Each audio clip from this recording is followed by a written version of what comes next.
Welcome. We are back on to discuss issues surrounding the natural health industry. Now, over the past 3 decades, there has been many attempts to try to dismantle and to control and to prevent natural health products from being available to the Canadian public. And today, things are even worse than we could have ever thought that they would have gotten, but in such a short period of time, where literally the wolf is on our doorstep. Harm has not yet fully taken place in relation to the new things that have been put into place by Health Canada, which we are going to be talking about. And we are going to be basically the purpose of this podcast today, which is, by the way, the 130th edition or episode of Truehope Cast, which is the official podcast for Truehope Canada. The reason why I'm bringing that forward is that some people will be viewing this today through that venue, but some of you are viewing this through the channel of nhppa.org. Some of you are going to be viewing it on my personal Facebook page as well. So just so you're aware, this is going out to multiple streams, and we are going to be bringing forward the issues that are at our doorstep, with also action plans that can be put into place to prevent this overall issue from basically preventing you as a Canadian from having access to life-saving and therapeutic natural health products that the majority of Canadians rely on a daily basis. So as part of this, again, we are bringing on Shawn Buckely. He's a constitutional lawyer. He has had a long journey in relation to natural health products. He has a phenomenal story, and we're going to get him to touch on that in relation to how he first came on the scene when it comes to natural health products, going back over 30 years ago. And we're going to talk about that, or maybe it's just under 30 years ago. We'll have him clarify that. So we're going to bring him on, and then we're going to get into the issues surrounding this. We're going to be talking about the different elements that Health Canada is moving forward with that is going to ultimately harm your ability or prevent your ability from getting natural health products. We're going to be talking about the psychology behind it and the response that Canadians will naturally have. Many Canadians will. And as well as talking about the integrity of the natural health industry and why some companies are getting involved in this to alert you to these issues and why others are remaining silent. So without further ado, we're going to bring Shawn Buckely on. Hey, good morning, Shawn. Good morning, David. How are you? I'm well. Thank you again for taking the time to be on. Many of my followers personally will recognize you, as we've had this long journey together, even on a personal level over the last 10 years in relation to other court matters. Others will recognize you from you representing Truehope almost 20 years ago. It was. Yeah, it's hard to believe it's that long, isn't it? So, but I'm trying to remember, like that criminal trial, I think it was like early 2000s. It really started in 2003 when Health Canada came in and shut everything off at the border for the 3,000 Canadians that were using our products at the time. And then they came in and invaded us at gunpoint. And I think you got involved shortly thereafter. And then I think I think the decision was in 2006. I thought it was a little earlier than that, but in any event, it was a long time ago. Well, I can say this much: it was a long time ago, but you don't seem to be aging. So we'll talk about that after as to what your secret is there. It's the EM Power Plus. So awesome. Well, thank you again for coming on. Just for the viewers, I was on a meeting with you not that long ago where you kind of, I believe it was a meeting or a podcast. I don't think it was the last podcast that me and you were on, but I watched you where you were talking about your history, which is really quite compelling as to how you got involved in any of this in relation to health products, Health Canada. So if you don't mind, can you, Well, sure. And I like to tell the story because we're going to be talking about kind of how Health Canada right now is maneuvering to take natural products away. And the story helps drive home actually how this is a life and death issue.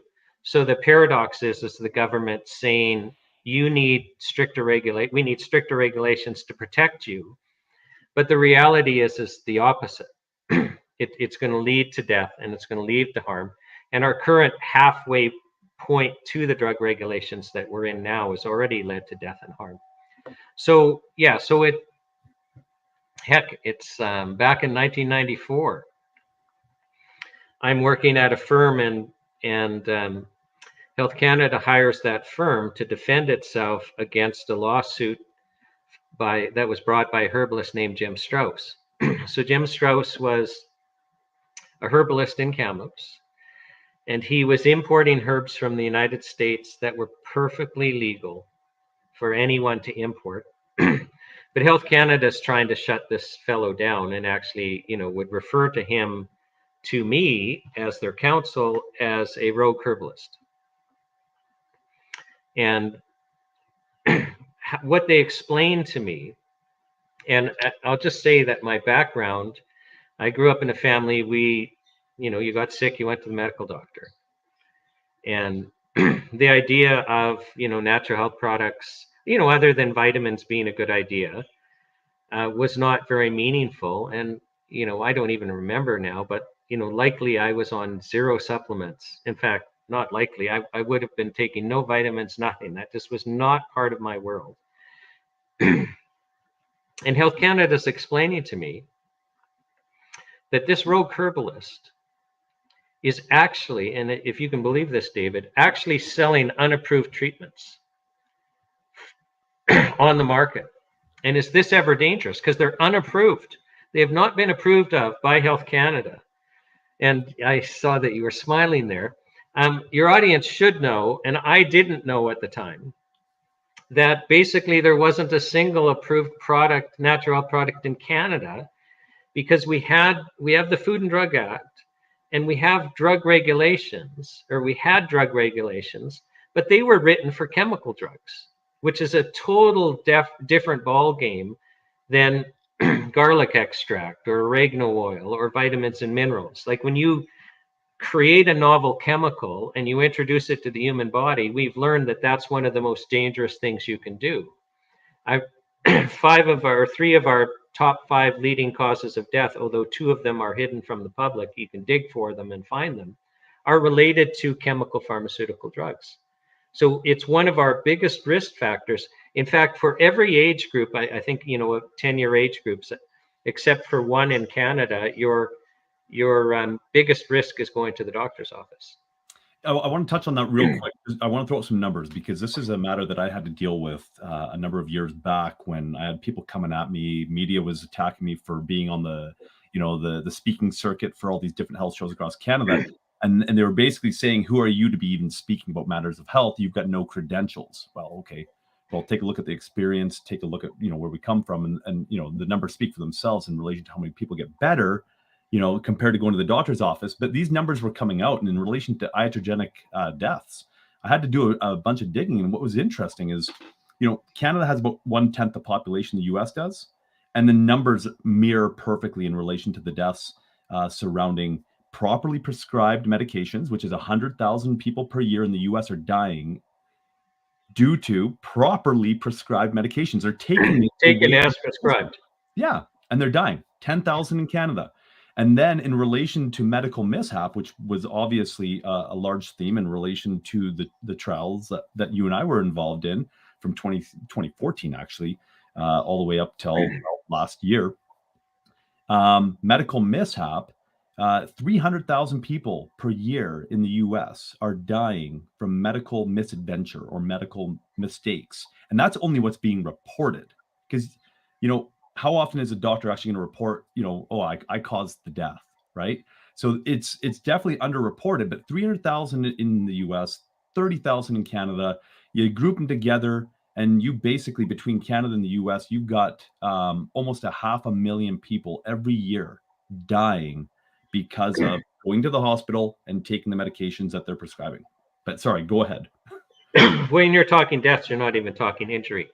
No, not talking injury, just solely death. Yeah. So I didn't understand that the chemical drug regulations weren't applicable. They weren't designed for natural products. So in fact, you couldn't get through the drug approval process.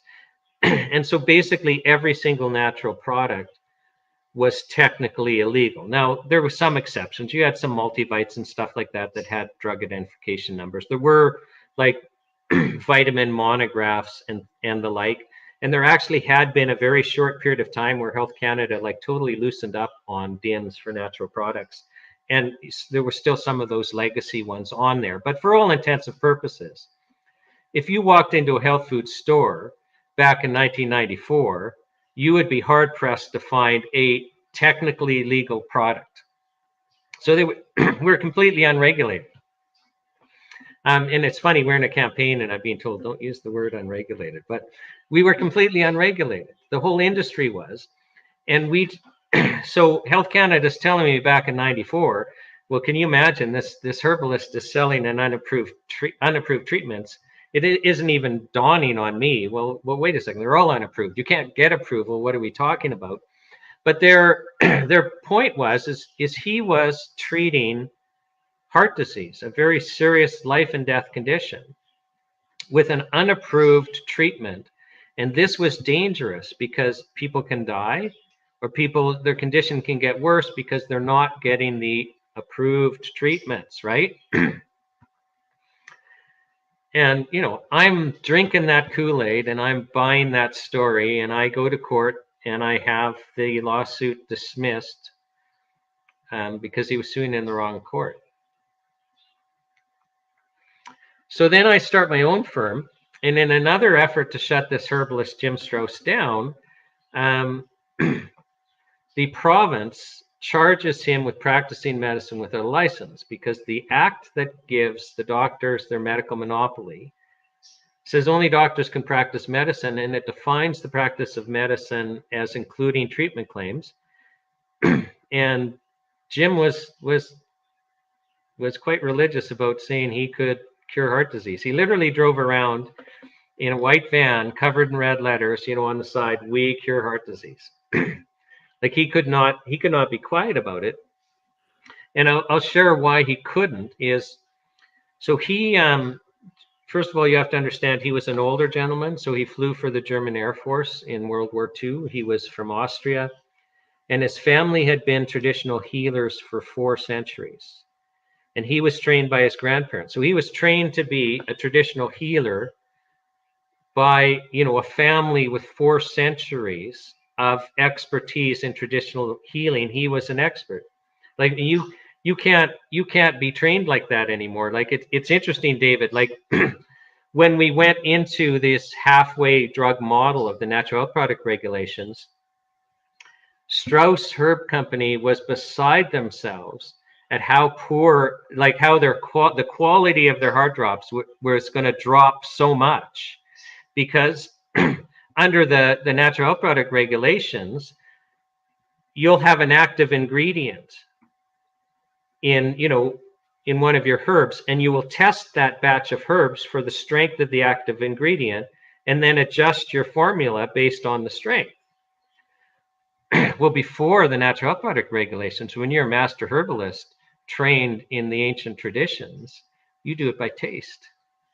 You taste the herbs, and your taste is more than just that active ingredient, because there's more than, like, there's so many things going on that is, there's not just one active ingredient, and they work in synergy, and somebody trained in tasting for strength makes a better product than somebody relying on a lab test.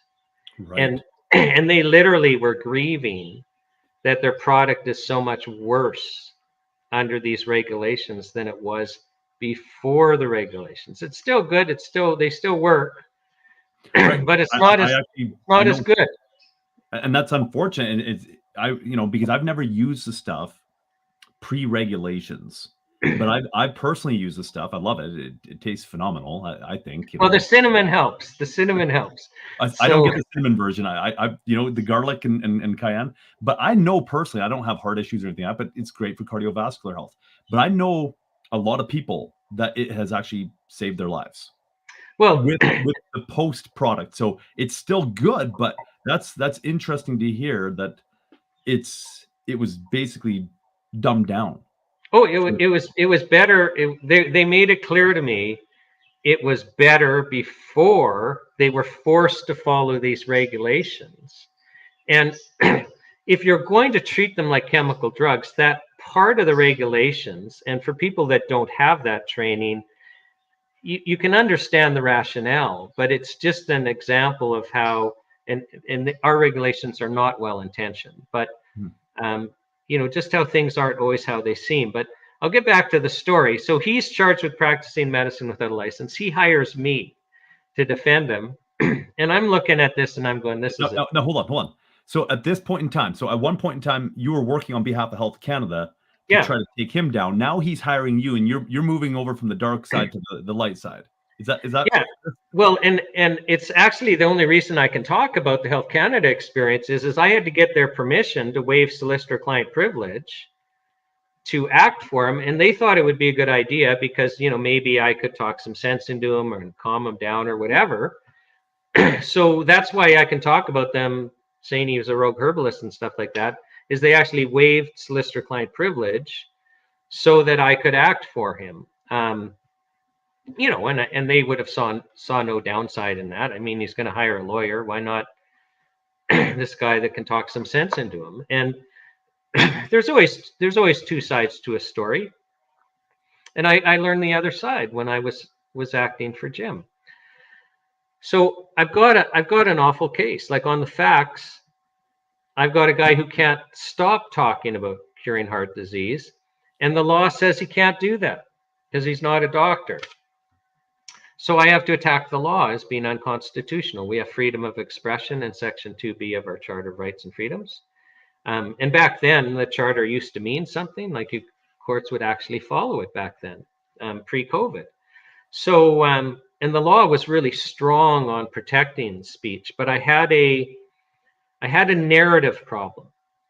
And the narrative problem was if Health Canada if the judge accepted Health Canada's narrative that here we've got a rogue herbalist selling unapproved treatments, and especially for heart disease, and so actually people could die or be seriously injured by delaying getting proper treatment, then the judge isn't going to want to find in my favor, even though the law's on our side.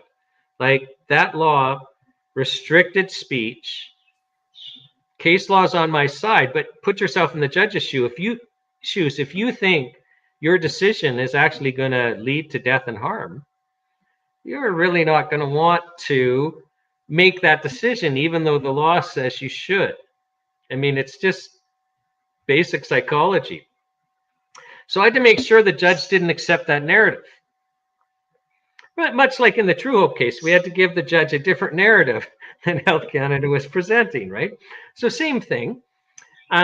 So I go to Jim's shop. It was called Natural Way Herbs. It was literally this teeny little herb shop that, total mom and pop shop with bottles of herbs everywhere. And you actually smelled of herbs if you spent like half an hour there. Like it's just the aroma was everywhere. This was a working herbalist shop.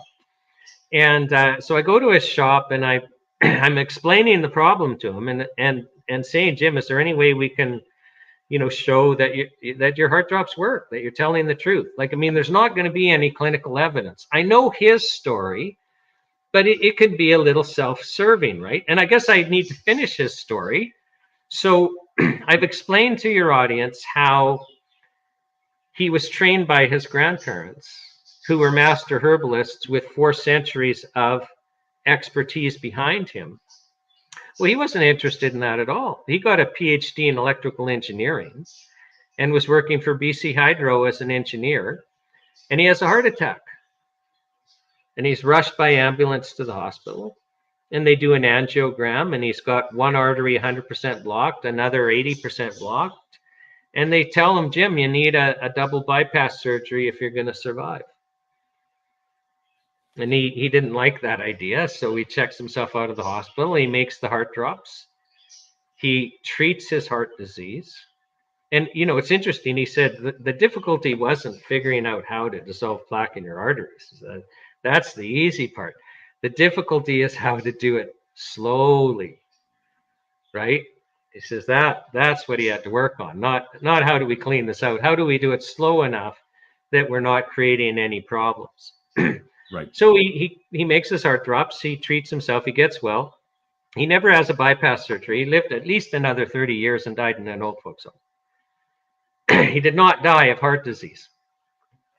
So, and then he decides, transformation experience, I've got to sell these. So he quits his job, starts selling these heart drops. He sells a whole bunch of other remedies. Now he's in the family business. And so I'm there, and I'm talking to Jim because I want to, is there some way we can prove you're telling the truth? Like, I know your story and you can tell your story, but a judge is going to think that's a little self-serving, even though it's true. And we'll have the angiogram and all of that. And he thinks for a minute, and then he goes into the back and he brings me out a box, and then another box, and then another box. All I remember today is it was either 3 or 5, like it was an odd number. And these boxes are all filled with letters. And they're all the same.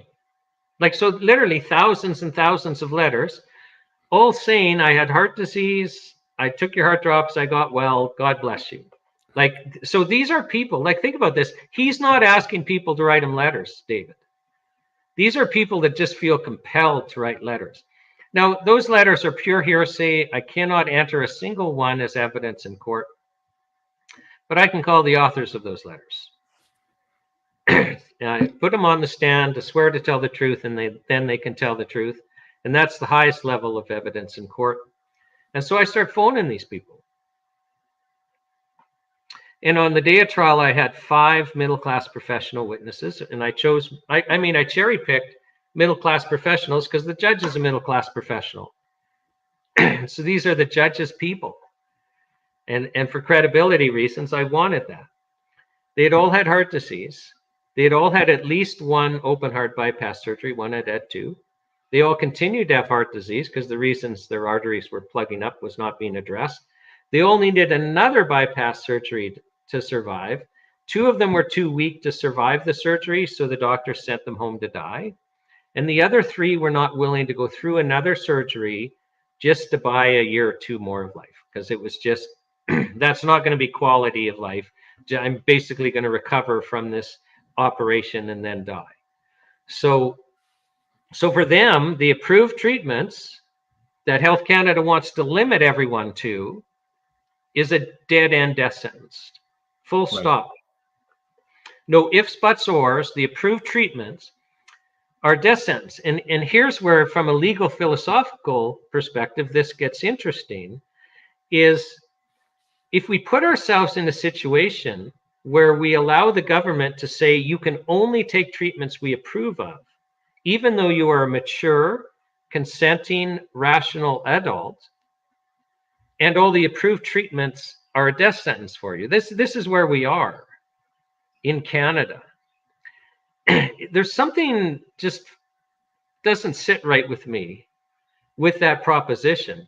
I mean, even before we get to the point where none of the approved treatments are going to work for you, I mean, just this idea that you cannot choose to treat your body the way you like, that basically the government has the right to say, no, only these treatments are available. That's a really interesting legal position to be in.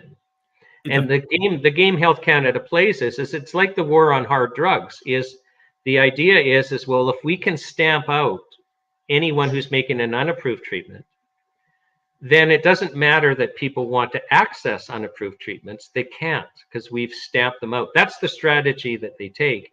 And I can tell you it's largely effective. It's a form of servitude or slavery, really. Oh, well, it truly is. And our, you know, we can go into it later if you want, but I think I need to finish this story. That, you know, our food and drug laws are not there for health. They're there to protect intellectual property rights, which is a financial interest. Mm-hmm. So, but back to the Jim Strauss story. So for these 5 professional middle-class witnesses, the approved treatments are a death sentence for them. It's a dead end. So they're now looking outside of the approved treatments. They come across these heart drops. They all get well. David, at the time of trial, they were all working full time. They had been disabled. One of them had been disabled over a decade. Like, we're talking on disability insurance, CPP disability. These are people that have been disabled for years because of their heart disease, walking around with their nitroglycerin. And they're working full time at the time of trial. You can't fake that stuff. And so that was kind of my road to Damascus conversion experience. Whereas before, when I was working for Health Canada against Jim Strauss, my belief was the danger was allowing mature, competent Canadian adults the right to choose how they're going to treat themselves. And we certainly can't allow them to take a treatment that Health Canada doesn't approve of, because government knows best. That was my belief. I totally drank that Kool-Aid. I fully believed it. And the majority of, a large number of Canadians would buy that narrative because they have not taken the time to sit down and think it through, or they have not been in the position themselves or somebody close to them where the approved treatments were a death sentence. And then they discover an unapproved treatment that saves their life or transforms their standard of living. Those people, they don't buy this narrative at all. But it's a rational narrative if you don't understand the problems. But after I prepared for that trial, the truth was that unapproved treatment, that single natural health product, the danger wasn't leaving it on the market. The danger was taking it off the market. And at that time, I could have given you the names, addresses, and phone numbers of thousands of Canadians that were only alive because of that natural health product. We're not, and the standard of living. I mean, you go from being disabled to working full time. And what percentage of people who go through an experience like that actually write you a letter? They would only Lord knows, but I mean, I've never written a letter to a company that's helped me out. If we're talking statistically, about 1 in 10. That's about it. Yeah. So now Health Canada would tell us that product needs to be taken off the market because it's unapproved, and that this is for your safety. But Health Canada, when they're saying something is dangerous, meaning a natural health product is dangerous, and they're running around like Chicken Little right now. The sky's falling. You're in so much danger. We need stricter regulations. They never do a balanced risk analysis, because a balanced risk analysis is you ask the question, okay, the product's on the market now. Well, what's the risk of us removing the product? Mm-hmm.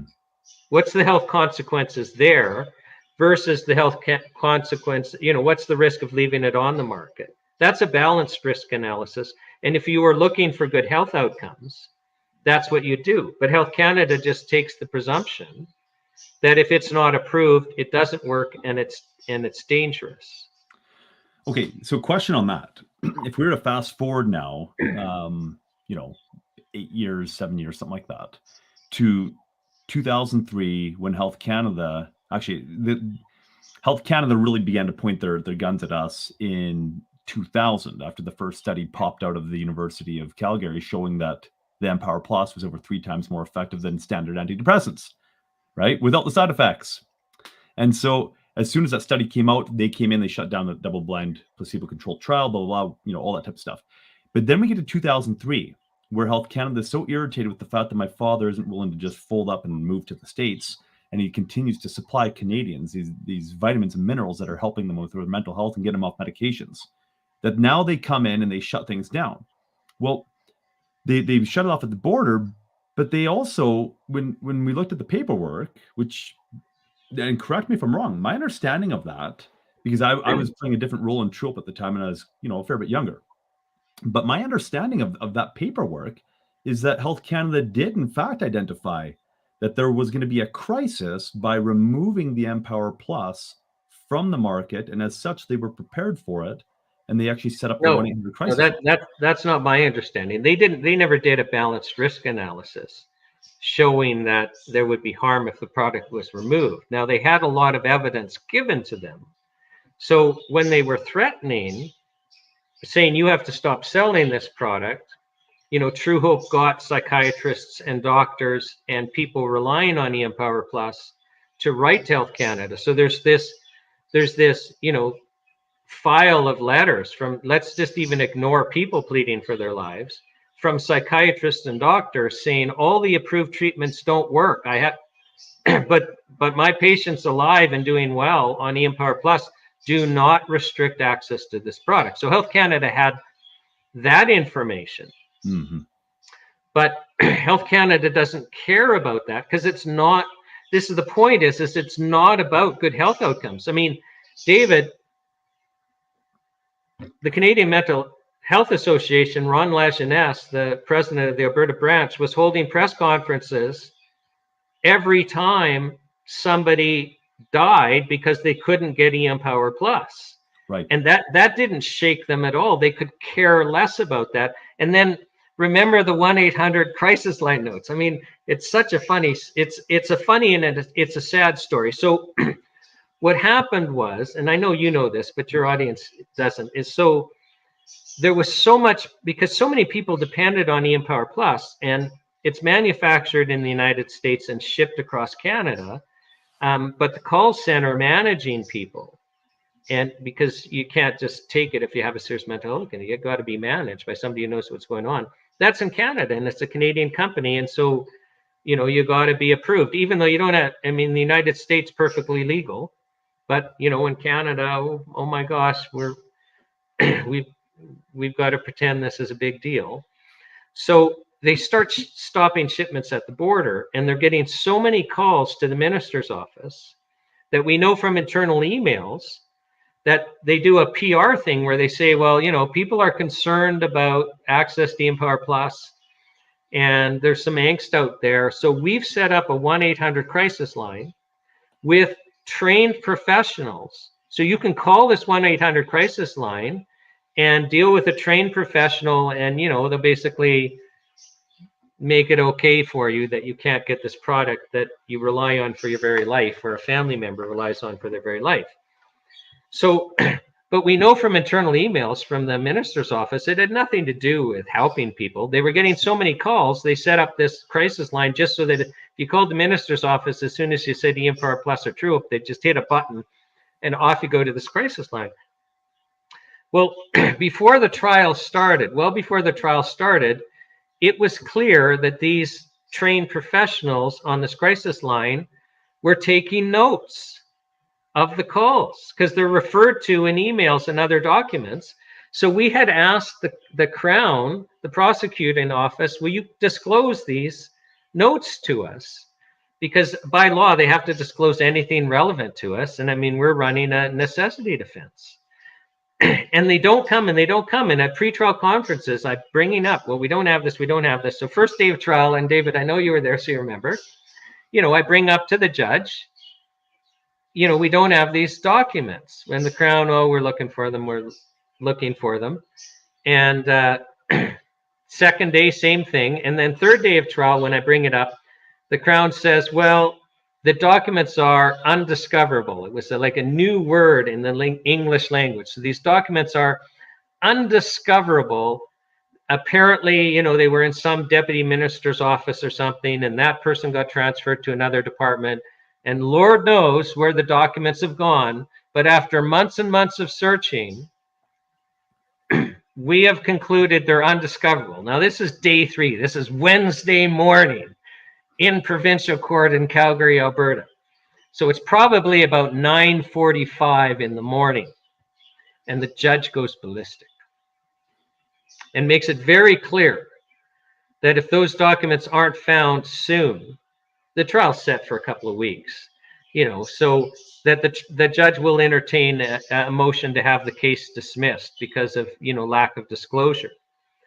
Well, before that day ends, the day where the Crown explained to the court that these documents were undiscoverable, apparently these undiscoverable documents were discovered and, were being faxed from Ottawa to the Department of Justice in Edmonton. And I was assured that I would get a copy of them delivered to my hotel, probably by about 10 o'clock at night. And I forget now how many pages they are, David. Like it's at least a full binder. It was over 1,000 calls, was my understanding, and I believe I remember something about a banker's box or whatever is what I recall. I just remember. I don't I don't know. I don't think it was a full banker's box, but it might be 800 pages or something that comes to mind. But just so your audience knows, we're talking a substantial number of documents. I'm in the middle of a trial, and I get another 800 pages or something. So I have to try to between in the evenings, and you're still adjusting. I have to try to find the time to start reading these. I couldn't. And it wasn't that I couldn't find the time or wasn't willing to stay up all late. The problem, David, was I'd start reading them, and then you'd have an emotional reaction and start crying. Because what these were is people basically calling in and begging for their lives. Mm-hmm. Like these were the people, especially back then. I mean, the Truehope clientele, they were the people in and out of psych wards involuntarily committed, who all the approved treatments didn't work for, and now they have their lives back. And they're not willing to go back. And they're literally pleading for their lives. So we're talking about Health Canada, again, restricting access to natural health products. Well, this is another example of a product, a single product that, tens of thousands of Canadians are only alive, let alone internationally. You take down the Canadian company, the international people lose it also. And so, but Health Canada didn't care. So here they have these 1-800 crisis line notes. They know people are begging for their lives. They've got all the letters from psychiatrists and doctors saying you can't do this. There's press conferences being held by the Canadian Mental Health Association every time somebody dies. And they don't relent because they don't care. And no, I remember the Health Canada inspector on the stand. So I remember everybody aghast when the answer pulled past their lips. I think it was Miss Jarvis. I could be wrong. It was either Miss Wheelock or Miss Sandra Jarvis. Sandra Jarvis. Okay. So Health Canada inspector on the stand, and I'm trying to set her up to force her to answer yes to a question I have, down the road. And so I've got a whole bunch of setup questions that I'm expecting a yes for. Like in my mind, these are safe yes questions to ask. And, one of them was something like, as a Health Canada inspector, you're there to protect our health. And I'm expecting a yes. I hadn't actually learned yet that our drug laws are not there for health purposes. They're there to protect intellectual property rights. Like, it's not obvious. You have to actually be working with the regulations for a long period of time before you reach that conclusion. And I mean, I'll just segue, at the National Citizens Inquiry, there was a drug approval expert, Alan Castles from the University of Victoria, who testified. And, he said under oath, oh yeah, no, the drug laws are to protect intellectual property rights. And I mean, I almost left the podium and went and gave him a hug, like, hey, kindred spirit. But when you work with it long enough, you come to understand this. But so I ask, this Health Canada inspector, as Health Canada inspector, you're there to protect our health, and I'm expecting a yes. And she doesn't give me a yes. And so, I keep my poker face up there so the judge doesn't know I'm surprised. And I keep trying to circle around to get a yes. And she finally explains under oath the truth that no, Health Canada, and then, by extension, her as an inspector, they're not there to protect our health. They're there to enforce the Food and Drug Act and regulations. Well, of course they are. We have the Food and Drug Act and regulations, and they're the government body to enforce the Food and Drug Act and regulations. They're the police. Mm-hmm. They're not there to protect your health. I challenge anyone to read the Food and Drug Act and drug regulations and point out anywhere where it charges Health Canada with good health outcomes or protecting our health. It's not there. They're not even charged with acting in the public interest. Exactly. To substantiate what you're saying here, I'm going to quickly share my screen, um, and jog your memory as well, because there was not just Sandra Jarvis that took the stand during that Oh, trial. I know. I still remember Miles well. Okay, so here we go, and we actually have an excerpt of the transcript, and so I'm going to show that here just to show the viewers today the dangerous mindset of Health Canada, and that it has nothing to do with the health of Canadians. The way that I put it is they're looking out for the health of the bottom line of the pharmaceutical companies, plain and simple. Because when you look at all the facts, that seems to be the only thing that they're achieving. So I'm going to share the screen here, and we're going to go right to the bottom here. And this right here that I'm highlighting, can you see that there? Yeah. All right. So the quotations is actually you. Yeah. So this would be a question, and I would have asked him. Yeah.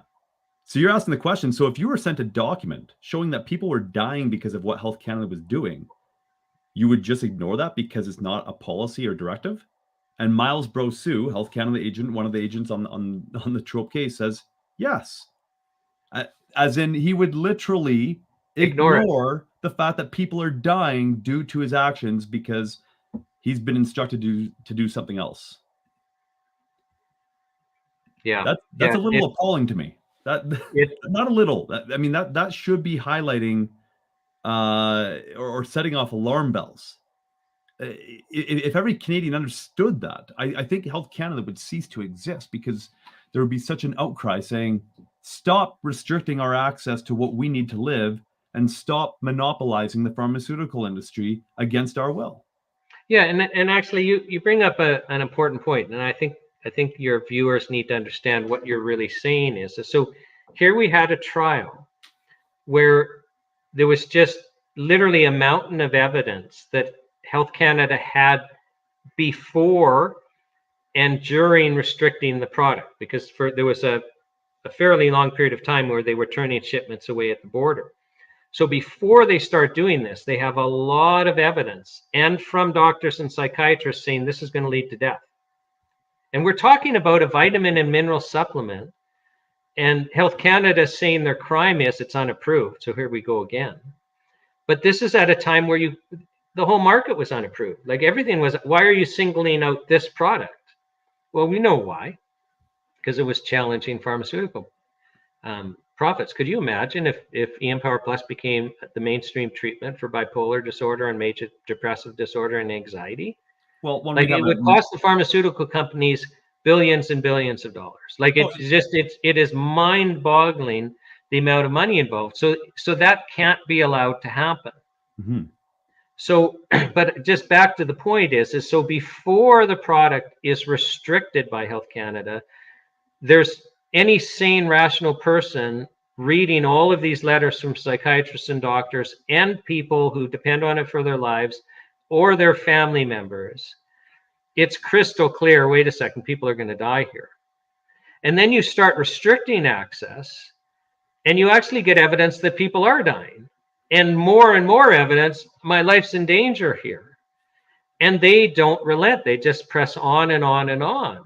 They only changed their minds because of it came from political pressure. The Minister of Health was getting too much, and the government was getting too much political pressure. And this was at a time some of the media was reporting the truth about what was happening, and that would never happen again. And embarrassing Health Canada. I want to touch on that real quick, just to highlight that there was a shift that took place in 2010. When you say that, that there was some media that was actually covering it truthfully, my job at that particular time was actually doing video work for Truehope, and I'd catalog every media article that would come out on Truehope, or anything related to the dangers of antidepressants and whatnot, and I'd compile a video later on that. But anyways, in relation to that, there was something interesting. The only media outlet at that time that wasn't speaking the truth was CBC.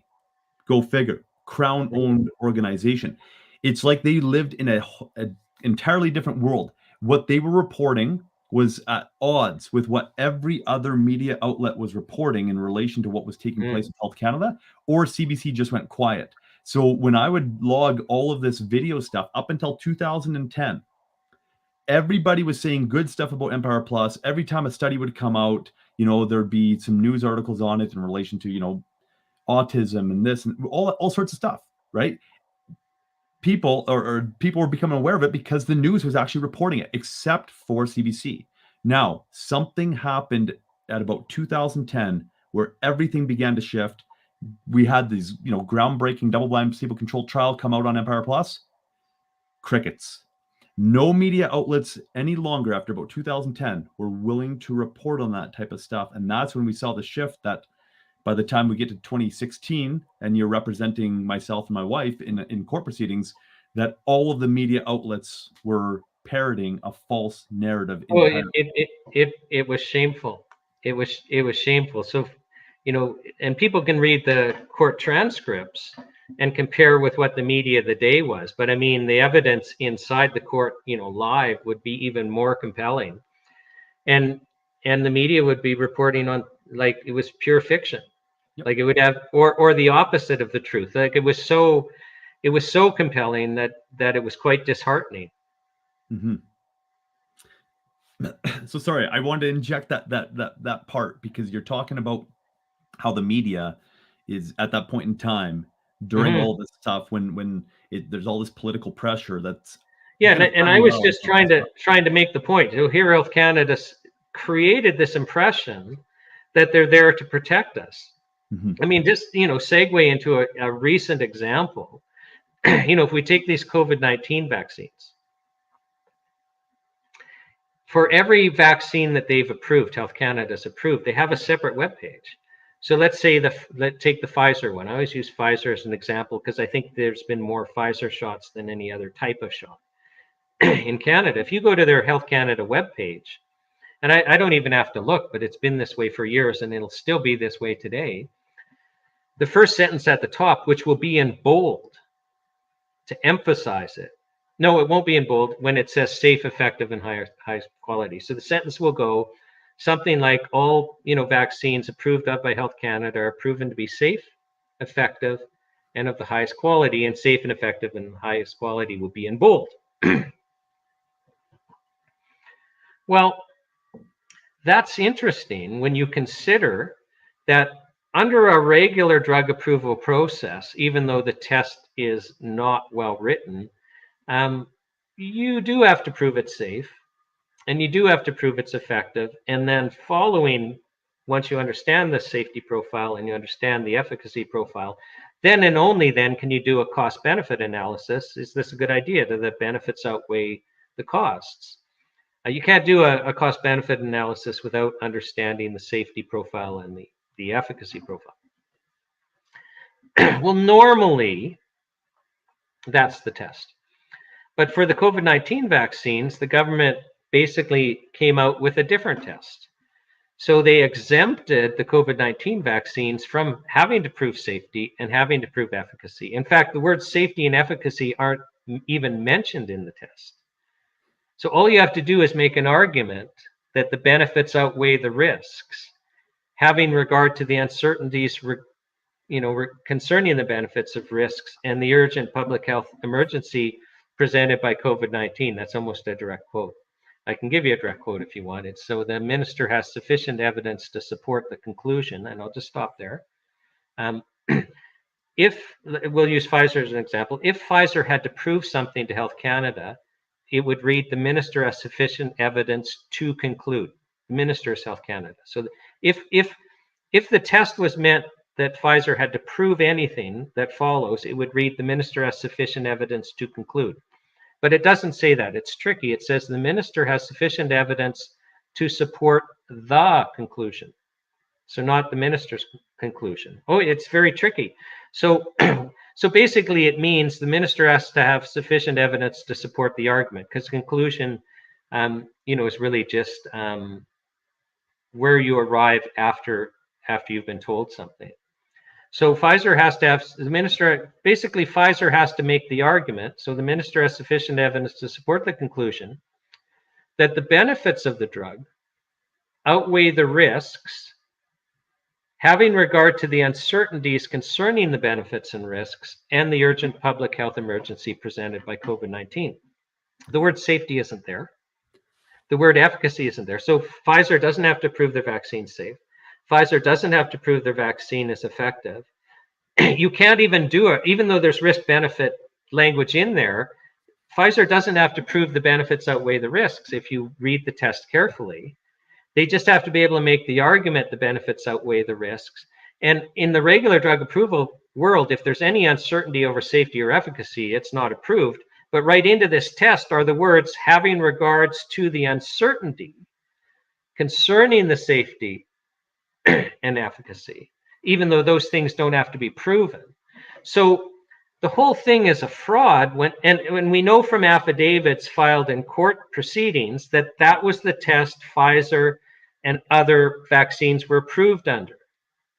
So safety didn't have to be proven, efficacy didn't have to be proven, and they weren't proven. Okay, so in relation to that, when somebody says, and I don't want to just get myopic on the COVID vaccines, but in relation to, there's this synonymous nature that's developed in people's minds that Health Canada has something to do with science, right? That there's really they're helping to streamline the science and the discoveries that are backed by science.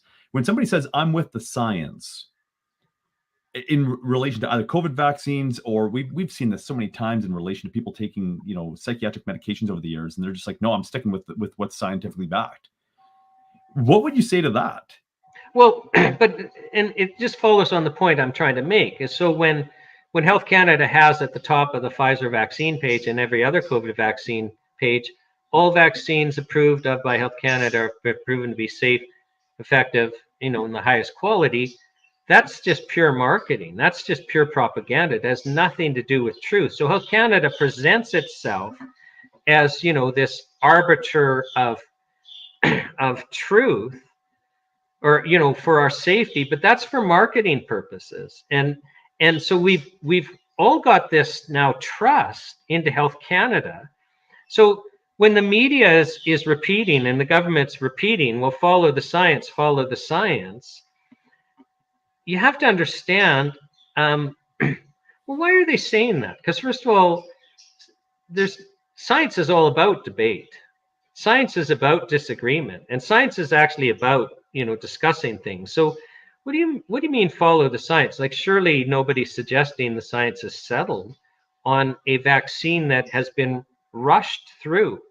Like no other, like surely if ever there's uncertainty, it's now. Like if you have two neurons going together and, oh wait, we're using a new technology we've never used on a large scale before.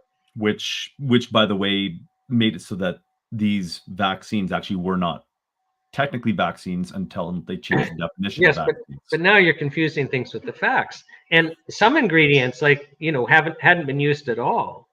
And the quality control was atrocious. And everyone knew that from the European investigation, their regulatory body. And that would have been shared with the FDA and Health Canada. So, I mean, the quality is just atrocious. Like, this should not have been allowed on the market at all. But for you to suggest that the media and government to suggest that the science was settled, follow the science. Like if you don't recognize that as propaganda, I don't know what is. But now, can I just talk about the term anti-vax? Like, we have been subjugated to, messaging for so long that I'm actually shocked at how ingrained it is. And I'm like looking forward to when I discover things that I still believe are true or not true. Like I've kind of segued into, like, now in my mind, my understanding is about basically everything I've been taught. Well, I can't accept it as true. I just have to accept it's what I've been taught. So it's my paradigm that I'm operating under. But I don't know if anything's true anymore.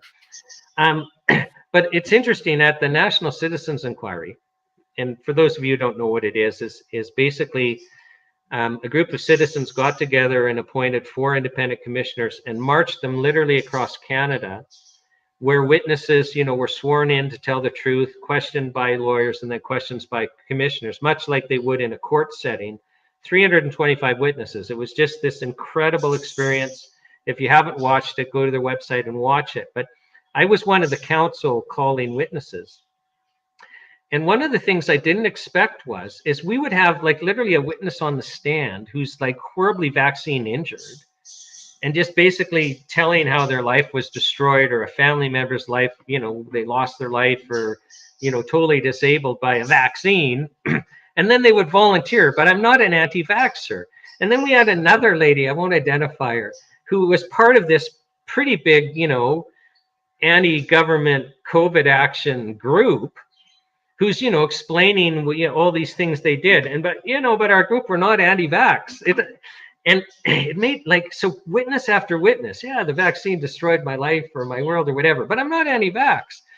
It's so ingrained, like that term anti-vax, or, follow the science. Mm-hmm. It's like, it's so ingrained. And what people have to understand is these pejorative terms, anti-vax, conspiracy theorist, those are created to turn your mind off. Mm-hmm. Because we're herd animals, and the worst thing that can happen to us is to be ostracized socially. In fact, more, in my opinion, and this is based on National Citizens Inquiry testimony, more people who are afraid of taking the COVID vaccine who actually took it, I think took it because of social pressure, mm-hmm. rather than I'm going to lose my job, or I can't go to a hockey game pressure. Absolutely. Social pressure is so great. But the point I'm making is we're social animals, and our greatest fear is being ostracized. So when the government and the media deliberately insert a belief into us that you don't want to be labeled as an anti-vaxxer, like that's a quack, then as soon as anyone even starts going into a narrative that could be anti-vaccine, do you understand you actually turn your mind off? Your mind is closed. Mm-hmm. Because your mind can be opened or closed. Like we and you know when it's happening. If somebody starts saying something, kook, and yep. You're there politely listening to them, but you're not even listening. You're just like, oh gosh, like how long do I have to? Like you just want to exit that. Well, your mind's closed.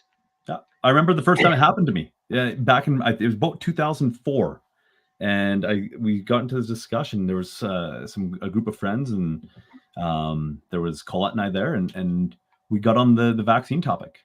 And as soon as I said anything oppositional, the one girl said, "Oh, you're one of those people," as if I'd already been. Now I'm ostracized.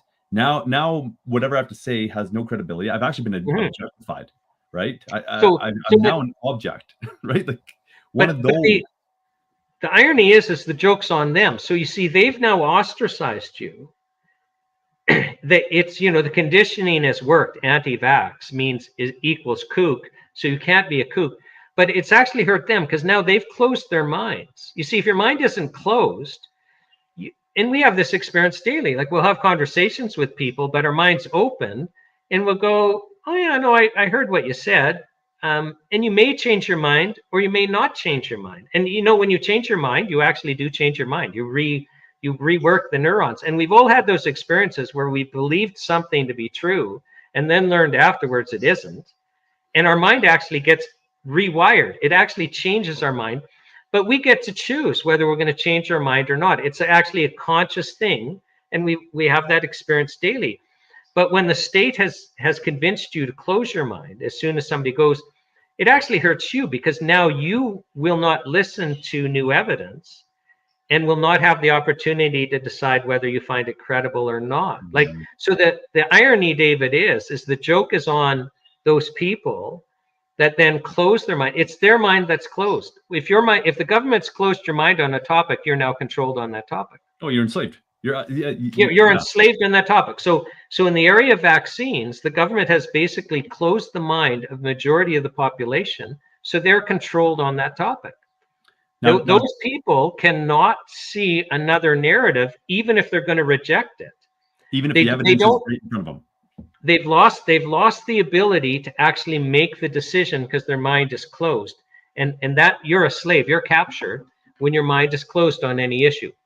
So they've closed our mind on vaccines. They've closed our mind on anything that they label as a conspiracy theory. Mm-hmm.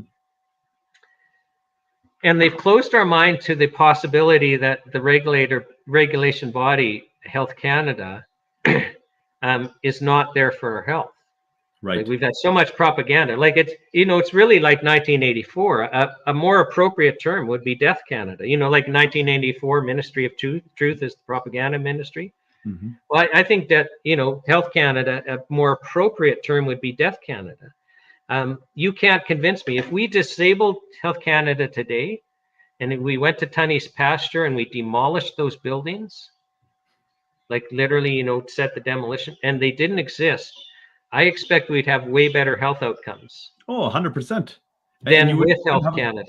You wouldn't have a controlling body that's spewing propaganda.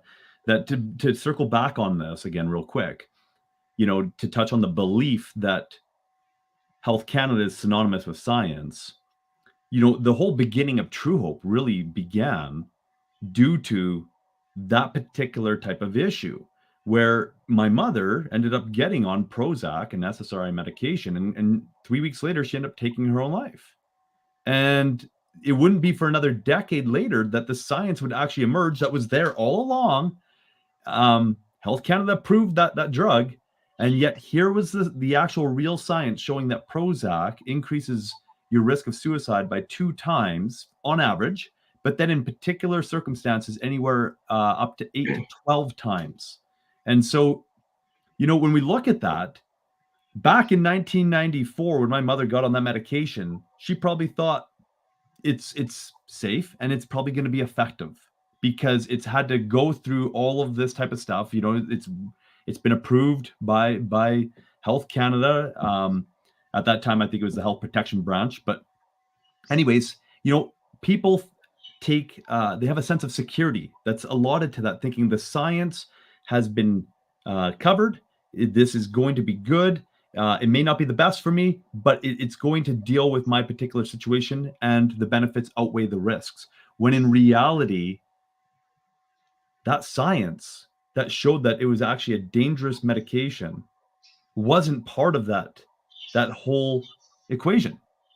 And so Health Canada doesn't have really anything to do with science. In fact, they're suppressing science, because then we fast forward 10 years and now they're coming in and shutting down studies on Truehope, preventing further evidence from coming out that's supporting that vitamins and minerals are the most effective corrective remedy for mental health conditions. Why? Because you're lacking in those nutrients, hence why you're not producing neurotransmitters and hormones in an abundant form so that you can actually feel good. It's simple. It's really simple science. But anyways, so I just wanted to circle back on that belief that got us into the whole COVID vaccine and all that Health Canada is not synonymous with science. And like you said, they're not an arbiter of truth, which truth is really... I think people would be shocked. I mean, I know it's not the purpose of the show, but I mean, if we even just talked about the drug approval process, I mean, the whole thing is an absolute fraud on the Canadian public. Like, I mean, it's an absolute fraud. I mean, I remember it was actually on a different Truehope case, cross-examining a hired gun by Health Canada. And this gentleman basically ran a company that got psychiatric drugs through the drug approval process. And he starts complaining at how hard it is, because you have to give Health Canada 2, sizable double-blind clinical trials showing a statistical separation between the sugar pill and the drug. There's this, magic little formula that we use statistically, and then we pretend that means the drug works. It really is a pretend, but that's, it's an assumption that if there's enough statistical separation in a sizable double-blind clinical trial, that means the drug works. And, books are written on how you can structure these trials to get that statistical separation. But he's complaining, we got to get 2 of these to Health Canada. And out of the gate, my company, we run 8 on a new antidepressant. We just run 8 sizable double-blind clinical trials to get the 2. Okay? I mean, this is under oath. And the person's literally complaining, yeah, we got to run 8 to get the 2. And then we give the 2 to Health Canada. Now, you tell me that's not a fraud. Now, Sure. If you want a drug approval process 4 chemical drugs that actually were meant to protect the public and have good health outcomes, the pharmaceutical company doesn't get to design and run the clinical trial. They come to the regulatory body or some other public body set up for that purpose. They pay them money. A study design is published for public comment before the study is run, and then, you know, 2 groups, separate groups, are contracted to run the same study, and we'll see what the results are. Mm-hmm. Now, that'll never happen because so few drugs would get through the drug approval process, because they would fail to meet that magical statistical separation with the sugar pill. Well, now that I've said that, your audience will go, well, yeah, that's actually common sense. Have somebody without a financial interest design and publish the study design before it's done so people can comment on it, and then have 2 separate groups run the study and publish the results. Exactly. And then we'd actually have true results on a study that wasn't gamed. So, well, and it's so simple to do, and Health Canada knows we'd have better outcomes if we did this. Like any drug approval expert or scientist would know, we're going to get more realistic data if we have somebody other than the person with a financial interest design the trial, and let's publish the trial design so anyone can comment on it, and then have you know, somebody else run the trials that have no financial connection. It's not like they're going to get another referral from, you know, Pfizer if they give the results that Pfizer wants. Like, the whole thing's a conflict of interest. We're talking about public health. Mm-hmm. With the most dangerous risk factors facing Canadians or the modern Western world altogether is chemical pharmaceutical drugs. That's our largest risk factor. And we've designed our drug approval process in a way that's a total fraud and isn't designed for good health outcomes. Yeah. Full stop. Yep.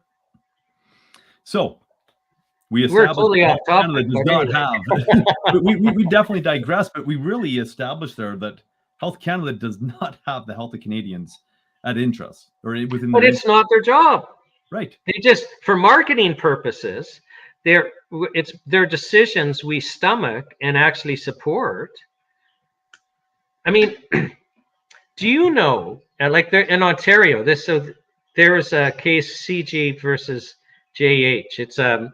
It's a family law case where, you know, during COVID, one of the parents wanted to get the child vaccinated and the other parent didn't. And so it ends up in family court. And at the trial court level, so the father wanted to get the child vaccinated, and he's basically, you know, submitting Health Canada documents and public health type agency documents saying it's safe and effective. And the mother is presenting, you know, evidence like from Dr. Malone and McCullough and people like that saying, no, there's a concern here. And the trial judge basically, you know, said, well, I'm not going to just accept the government narrative. Like, I need more proof either way. So I don't know. And I'm not ordering the child to be vaccinated. Well, it goes to the Ontario Court of Appeal, and the Ontario Court of Appeal literally says that, you know, courts can take judicial notice.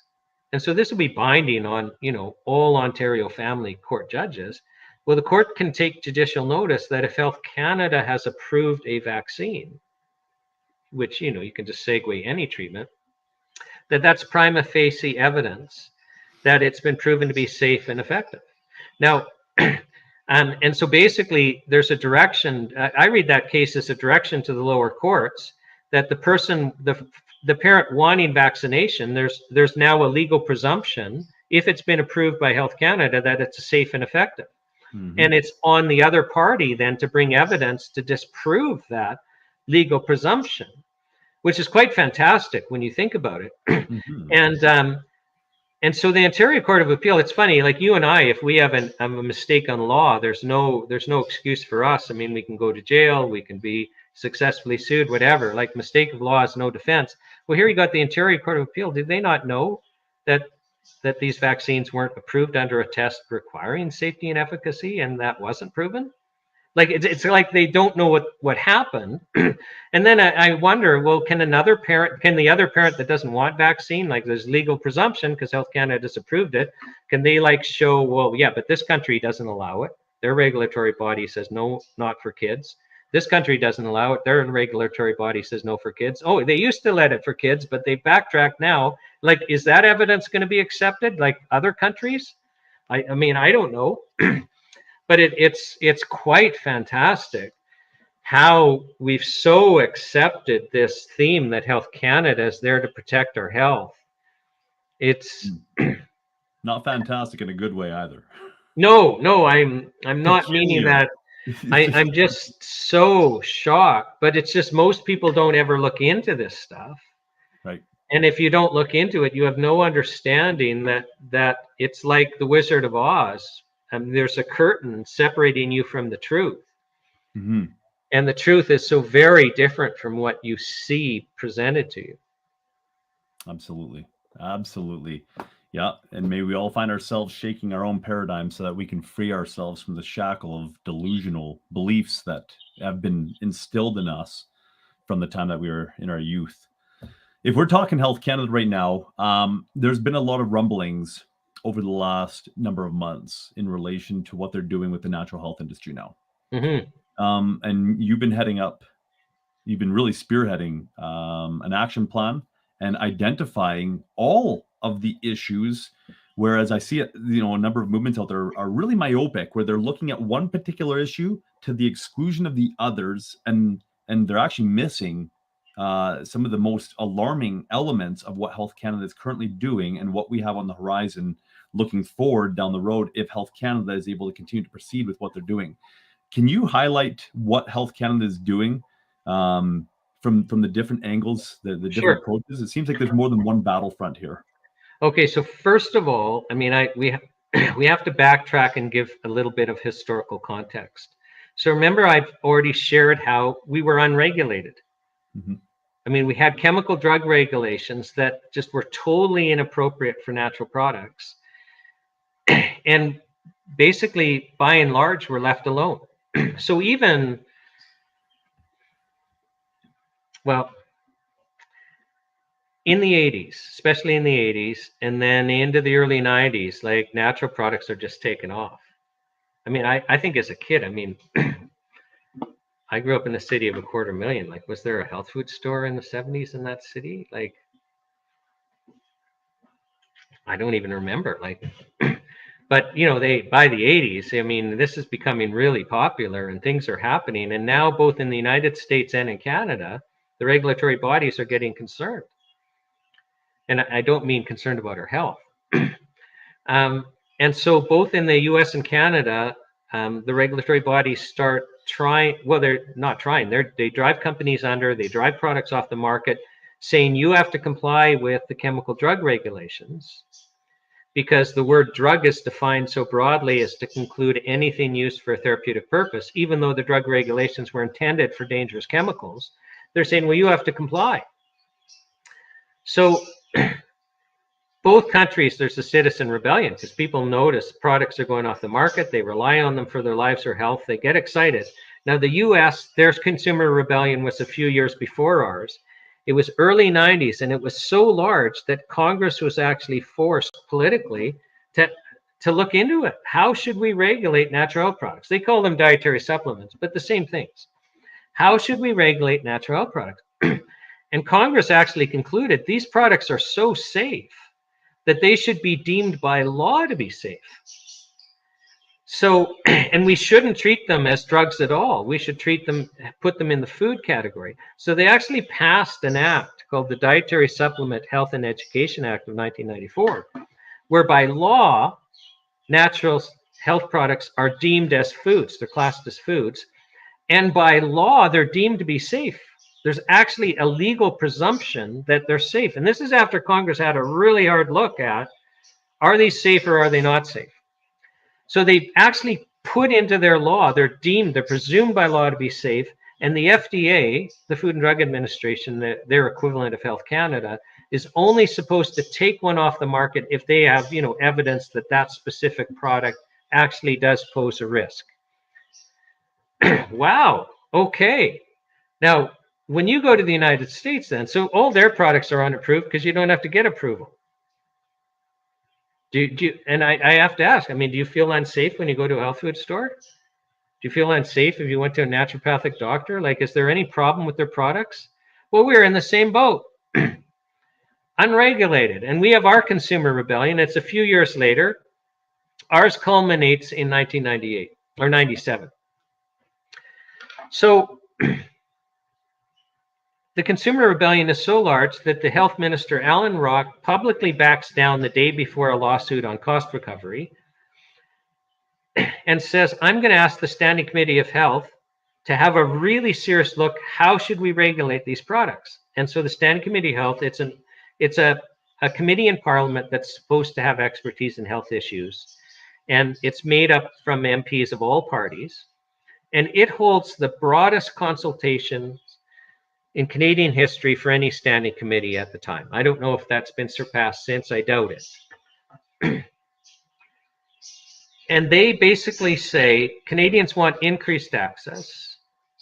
You do not regulate these as chemical drugs. That's totally inappropriate. And let's not pretend these are risky. Like, help me out here. And we all agree, let's not be fraudulent. Let's not adulterate. But we've got those protections, both in the Food and Drug Act. We don't need regulations for that. It's right in the Act. Fraud, we're also protected in our Criminal Code and Telecommunications Act. And you can be charged under the Criminal Code if you adulterate a product and hurt somebody. I mean, so we've got lots of legal protection there. That's not what we're talking about. So Health Canada didn't like those. They came out with 53 recommendations. They're still terrible recommendations. You ask MPs whose only tool is to pass laws, either acts or regulations, and they're going to say the solution's regulations. But they're saying don't treat them as drugs, and it has to be structured so Canadians have increased access. See, and if you overregulate, you have just decreased access, right? Well, Health Canada didn't like this. This report came out in 98. It took 6 years to get drug style regulations because they actually came up with this transition team. Well, how do we come up with a regulatory scheme to honor what the Standing Committee of Health said? Well, this transition team said the wrong thing. They didn't say chemical drug model. So Health Canada had to kind of ignore that and wait a little while and then appoint another transition team that then gave them what they wanted, which was, a recommendation for a chemical drug style model. So we got halfway into a chemical drug style model. So remember, in the United States, they're classed as foods. We're classed as drugs. In the United States, they're deemed by law to be safe. Well, we're deemed by law to be unsafe and ineffective. So in the United States, you don't have to get approval. You basically submit a letter to the FDA announcing that you're going to start selling this product, and here's the claim. And if they don't object, Bob's your uncle, and off you go. Whoa, but that's because they're foods. In Canada, we're drugs. So we're deemed to be unsafe. We're deemed to be ineffective. You can't sell anything for a therapeutic product that isn't approved. Oh, we're now approved, unapproved problem. So you have to apply for a license to get permission. And the license can be refused for any reason that has nothing to do with safety.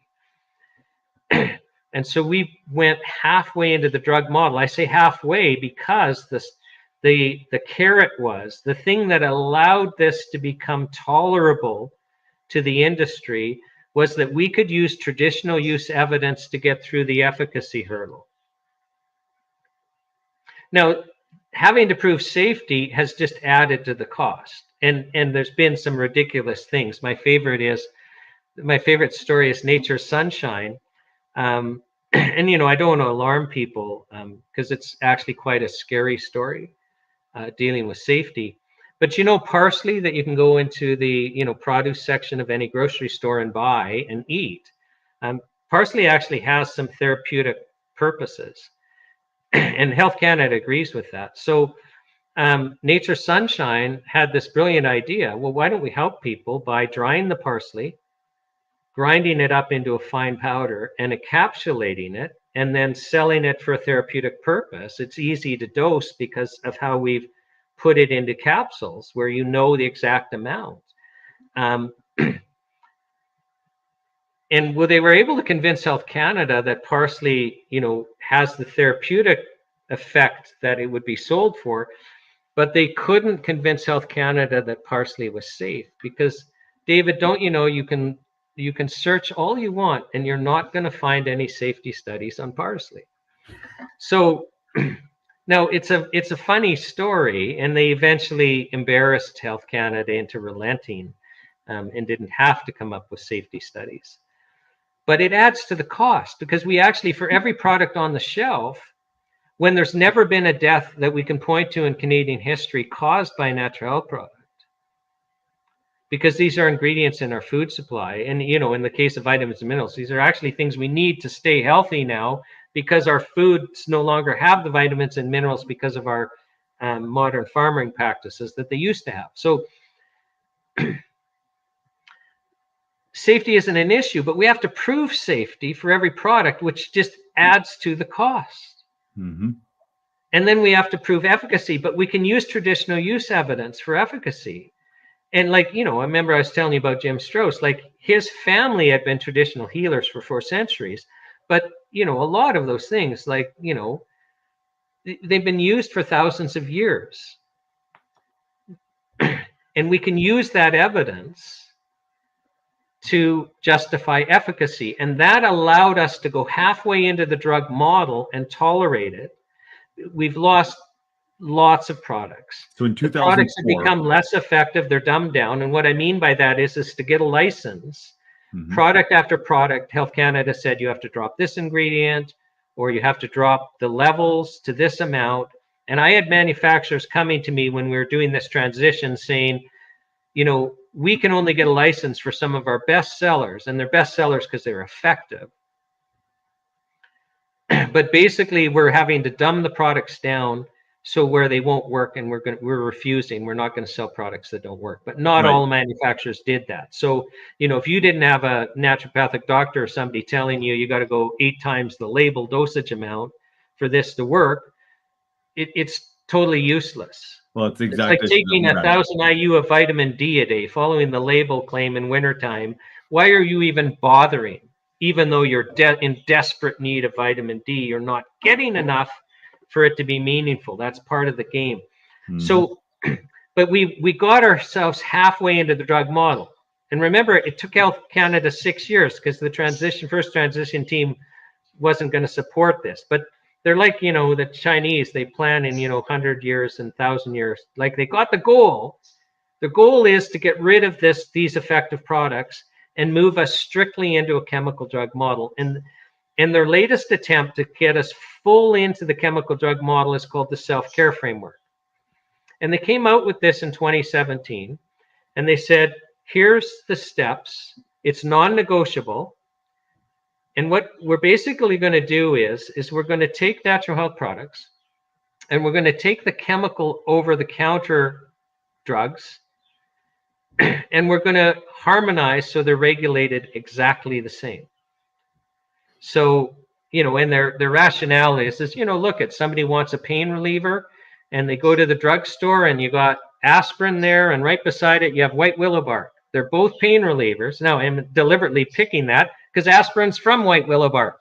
Right. It's just one of the ingredients of white willow bark that treats pain. One. Well, the most effective one, they bare isolated, and then they tweaked it. They tweaked it. So now it's a chemical that we've never had before that's similar to the naturally occurring one, bound up with other things, including other ingredients that also mitigate pain.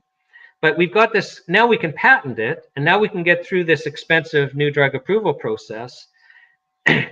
And yes, it actually treats pain. It works. Yeah. So even though we've tweaked it, it still works as a pain reliever. Oh, but it causes gastrointestinal bleeding, which causes a number of deaths each year and another of other, myriad of health issues short of death. White willow bark is actually probably more effective for pain relief, and it doesn't cause the gastrointestinal bleeding. And, and it's funny, the British government did a big study on this because so many people take, baby aspirin for cardiovascular issues, and they get, even though it's a low amount, they still have a significant number of this gastrointestinal bleeding. When they did a study, comparing it with white willow bark, has the same therapeutic effect for the cardiovascular issues and no gastrointestinal bleeding. But that these things are ignored because, doctors aren't it. told. Well, doctors aren't told about it. Right. So they're not going to recommend white willow bark over baby aspirin. And they have good reason to recommend baby aspirin in these cases. Like, I'm not faulting them for it. They just don't know. But the point is, Health Canada would say, well, you've got aspirin. It's strictly regulated as a chemical drug. And you got white willow bark, and it doesn't have the same strict regulations. And that is unfair to the consumer because they just assume that they both have the same strict high standards. So we need to harmonize white willow bark. We need to bring them up to the chemical drug standards of proof of safety and proof of efficacy. This is the argument they're using. And so this healthcare framework, what they're doing is right now they're negotiating down and relaxing the requirements for the chemical over-the-counter drugs, which has groups like the pharmacists and stuff like that up in arms going, no, even though they're over the counter, these are like highly dangerous, and you can't relax. You should be increasing the regulatory burden, not relaxing them. But again, this isn't about good health outcomes. It's actually about streamlining for the chemical drugs, so it's easier for them to get in the market. So they're reducing that burden. And then the natural health products, they're going to increase to this new lower burden for chemical drugs, which is still going to be significantly higher than we have now, and that we can't comply with. And we're going to lose the right to use traditional use evidence for efficacy claims, except for the most minor conditions, like maybe a topical skin cream. And that's actually an example. So how many products are going to survive this new regulatory regime when we lose the right to use traditional use evidence? Are we going to lose half? Are we going to lose 3/4? Like, I don't even know how many products their efficacy claim is based on traditional use evidence, but it's a large number. It's the thing that's allowed us to survive. And even how many monograph products are based on traditional use evidence. So that's just one aspect, which is going to be a bloodbath. Another aspect is cost recovery. So right now, most of Health Canada's budget comes from the fees they charge the chemical drug companies. So a chemical drug company, even just to have a building where they manufacture, they have to pay roughly like about $30,000 per building per year to manufacture. If they're going to label, they pay another fee. If they're going to warehouse, they pay a separate fee. And this can add up to 50 or 60 grand per building for the right yearly to manufacture or label or warehouse. They also, when they apply for a drug license, depending on the drug license fee, it can be hundreds of thousands of dollars. Or it can be, $10,000 or $20,000 if it's just a simple single ingredient over the counter. It depends on the category, the complexity for the regulatory body.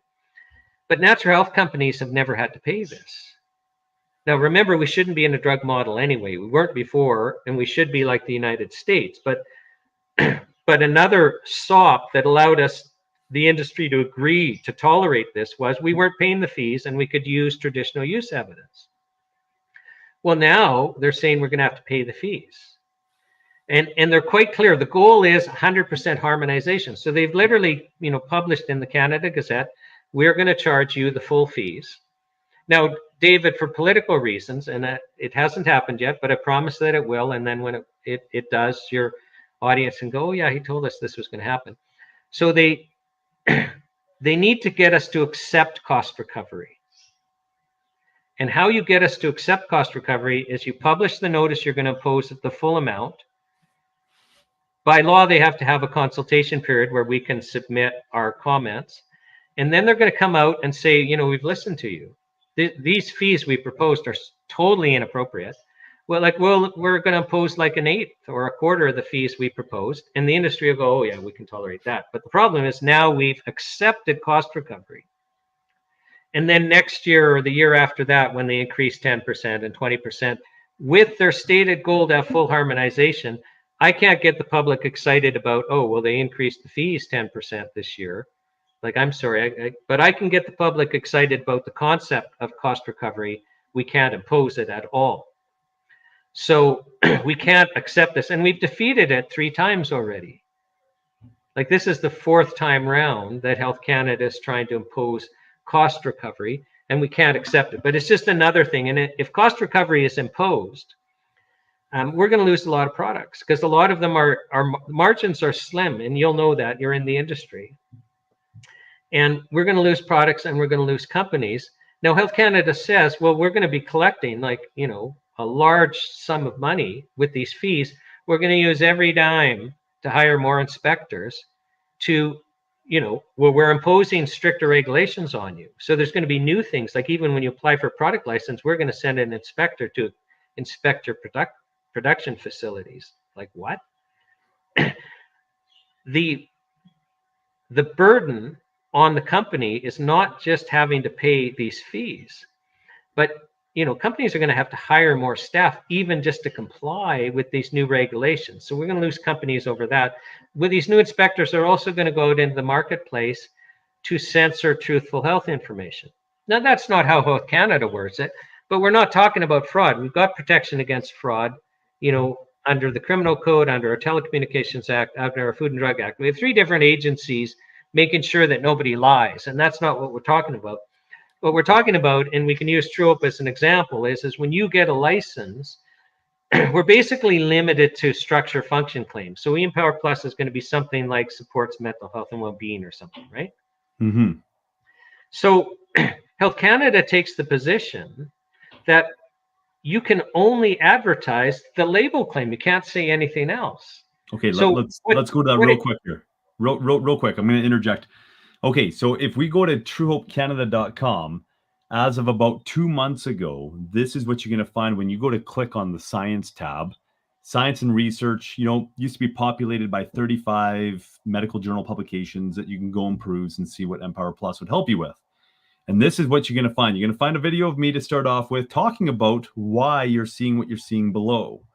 So this is basically your... Right, so just stop. Before, where you have these lines through the writing, these would have been links to clinical studies in peer-reviewed research, and all of this research was funded by governments, none by Truehope, and some of these research pieces are published in blue-chip journals like Journal of Psychiatry, Journal of Child and Adolescent Psychopharmacology. Am I right about that? Exactly. So we're talking about 35 published peer-reviewed research articles that Truehope, up until June 22nd, I'll talk about that in a second, you could access on their site.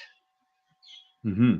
But Health Canada would say before and now, no, you can't do that, Truehope. You cannot share truthful government-funded research on your product from governments around the world. You can't share that with the Canadian public because we want to censor you and limit you to the label claim. Now, this is another part of the self-care framework, because remember, it's full harmonization with the chemical drug model, is before June 22nd, the maximum fine that a natural health product company was facing for defying Health Canada, in any violation of the Food and Drug Act or regulations, was $5,000 an offense. So you guys knew you were breaking, at least in Health Canada's mind, the law. No. Let's go down that road, because you have June 22nd. I think we probably published those videos, if I was to take a stab in the dark, I think about June 7th. We recorded those videos in the last... But you knew it was coming. You didn't know it was coming. No. They were just after you. Yeah. So here's the point: is that what's interesting is, we see all these regulations that came into play January 2004, right? The NPN regulations, you have to get a license, all that.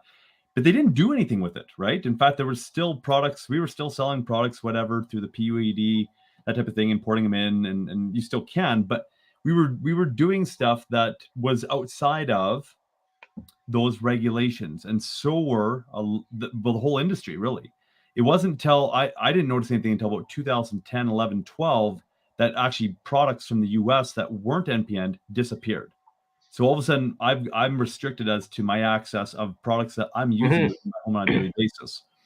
And so now I'm having to order them and go and drive across the border and pick them up.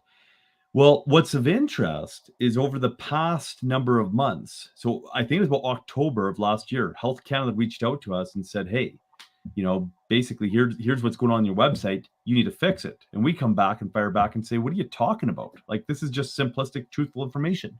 And so we went back and forth, bantered, and then finally we said, you know what? I guess let's comply, because the problem is that we have a license, and in order to have our product manufactured in Canada, we need a license. In order for us to distribute it in Canada, we need a license. And so basically, they could shut down in one fell swoop our whole ability to get these products out to people that need them. And so we were doing a risk assessment, a risk benefit assessment, and saying what's the best way to do this. And we said, well, you know what? Let's just show that it's being censored. So we did that, and then we started. Okay, so you guys didn't know about Bill C-47. Then so we heard just so about your Bill- audience is aware. So remember, I said that Truehope was facing a $5,000 per offense fine. Well, they snuck into the budget bill amendments that, as of June 22nd, now natural health product companies, instead of facing a maximum $5,000 per offense fine. So using advertising as an example, let's say you ran an ad in a newspaper for a month that was an offense because you shared truthful health information that went beyond the label claim. Like, again, it has nothing to do with fraud. We're talking truthful health information. Well, you ran the ad for a month, so that's an offense. That's $5,000. But now, as of June 22nd, it is $5 million per day. Every single day you're in violation. And you're a company, no worries. The company's liable for these fines, but also every director, officer, and employee that in any way participates, or the word is acquiesces. What does that mean? Like, what's happening and you don't phone Health Canada, or do a hunger strike on the courthouse steps? Like, what does that mean? But you're personally liable for the $5 million per day fine. So they pierce the corporate veil, and everyone who in any way participates or acquiesces in the offense is also personally liable. So we've gone into the tyranny zone of penalties, because I don't know of a single natural health practitioner, naturopathic doctor, homeopathic doctor, or even the big natural health product companies that can withstand $5 million a day fines. Like Pfizer and all of this, these fines used to only apply to the chemical drug companies. That's not even pocket change for them. But it's destructive to any practitioner or natural health product company. So, David, we put fines into acts to basically make it painful so that you'll have, most people comply. But the purpose is for compliance. It's not to destroy. And the government's supposed to, okay, well, what's the minimal amount that's necessary to get, most people complying? You always have those outliers who won't comply. That's just human nature. And we don't really, we can tolerate that. So what's the fines that, are necessary to get most people to comply? They're not meant to destroy. When you get to the point where fines would destroy, where you can't even have a dialogue, you won't even dare have a dialogue with the regulatory body, because you got to comply. Also on June 22nd, Health Canada now has the power to order any natural health product company to basically do anything. I mean, they could come to Truehope and say, oh, your olive leaf extract, I mean, you're losing money on it, but we don't care. We want you to run, a $200 million double-blind clinical trial, and we're making this order. Well, every day you don't do that, it's a $5 million a day fine. Even if you say, no, we'll just pull it off the market, it doesn't matter. They now have the discretion to order you to do it anyway. We're in a brave new world where they can just basically take anyone down for any reason. And we know it's not about health outcomes. It's about full compliance with the Food and Drug Act and regulations.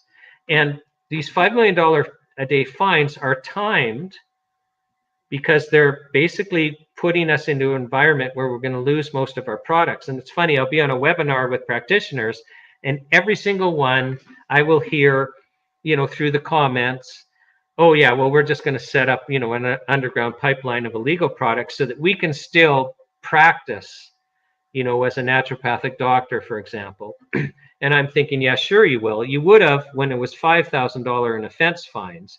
But all that's going to happen is they're going to go after a couple of you groups, and they're going to totally destroy you with these $5 million fines, and then everyone else will stop. Yeah, and further to that, I mean, there's a lot of talk about, yeah, go underground, go underground. Health Canada has thought this through, and they've laid, you know, they've played their chess pieces over the last 15 years on this, and done so in a very benign way that nobody saw what was going on. But they control the manufacturers. Who are we going to get to manufacture our product in Canada if we don't have a license? Because they've already cracked down on the manufacturers over the last few years. One manufacturer that we were working with got their backside handed to them and actually got shut down for a brief time, which, you know, do that for long enough, they're bankrupted. They got shut down, and then all of a sudden they're playing the role of Health Canada. They're becoming the policy enforcement agents, saying we can't take on anything else that that could be possibly, you know, compromised or whatever, or not perfectly in line with MPN regulations. They're basically becoming the police officers. No, they've got us. Like yeah, they've totally got us in their crosshairs. So yeah, no, absolutely, it's quite frightening. So if we're to sum it up, basically we've got this egregious enforcement powers that have been granted to Health Canada. There's one other thing that I forgot to bring up. Please. And this is important. So what Health Canada's made clear is that when we fully transition into this self-care framework where we're regulated the same as the chemical over-the-counter drugs, that if you want to be licensed under this scheme, it's only for things that are truly over-the-counter, meaning, you know, you go to the drugstore and without talking to anyone, you like, I want a pain reliever or I'm constipated, you just grab, you know, you make your own decision. It's called self-care. But if it's a condition for which you would seek the advice of a medical practitioner, be that a medical doctor or a naturopath or homeopath or traditional Chinese practitioner or nutritionist, we're not licensing under this scheme for anything that you would seek the advice of a healthcare practitioner. No, for those things, you've got to go through the new drug approval process, which you can't get through. So what's going to happen to our natural health practitioners, our naturopathic doctors and the like, when those products can no longer be licensed, the products that they use when people seek their advice?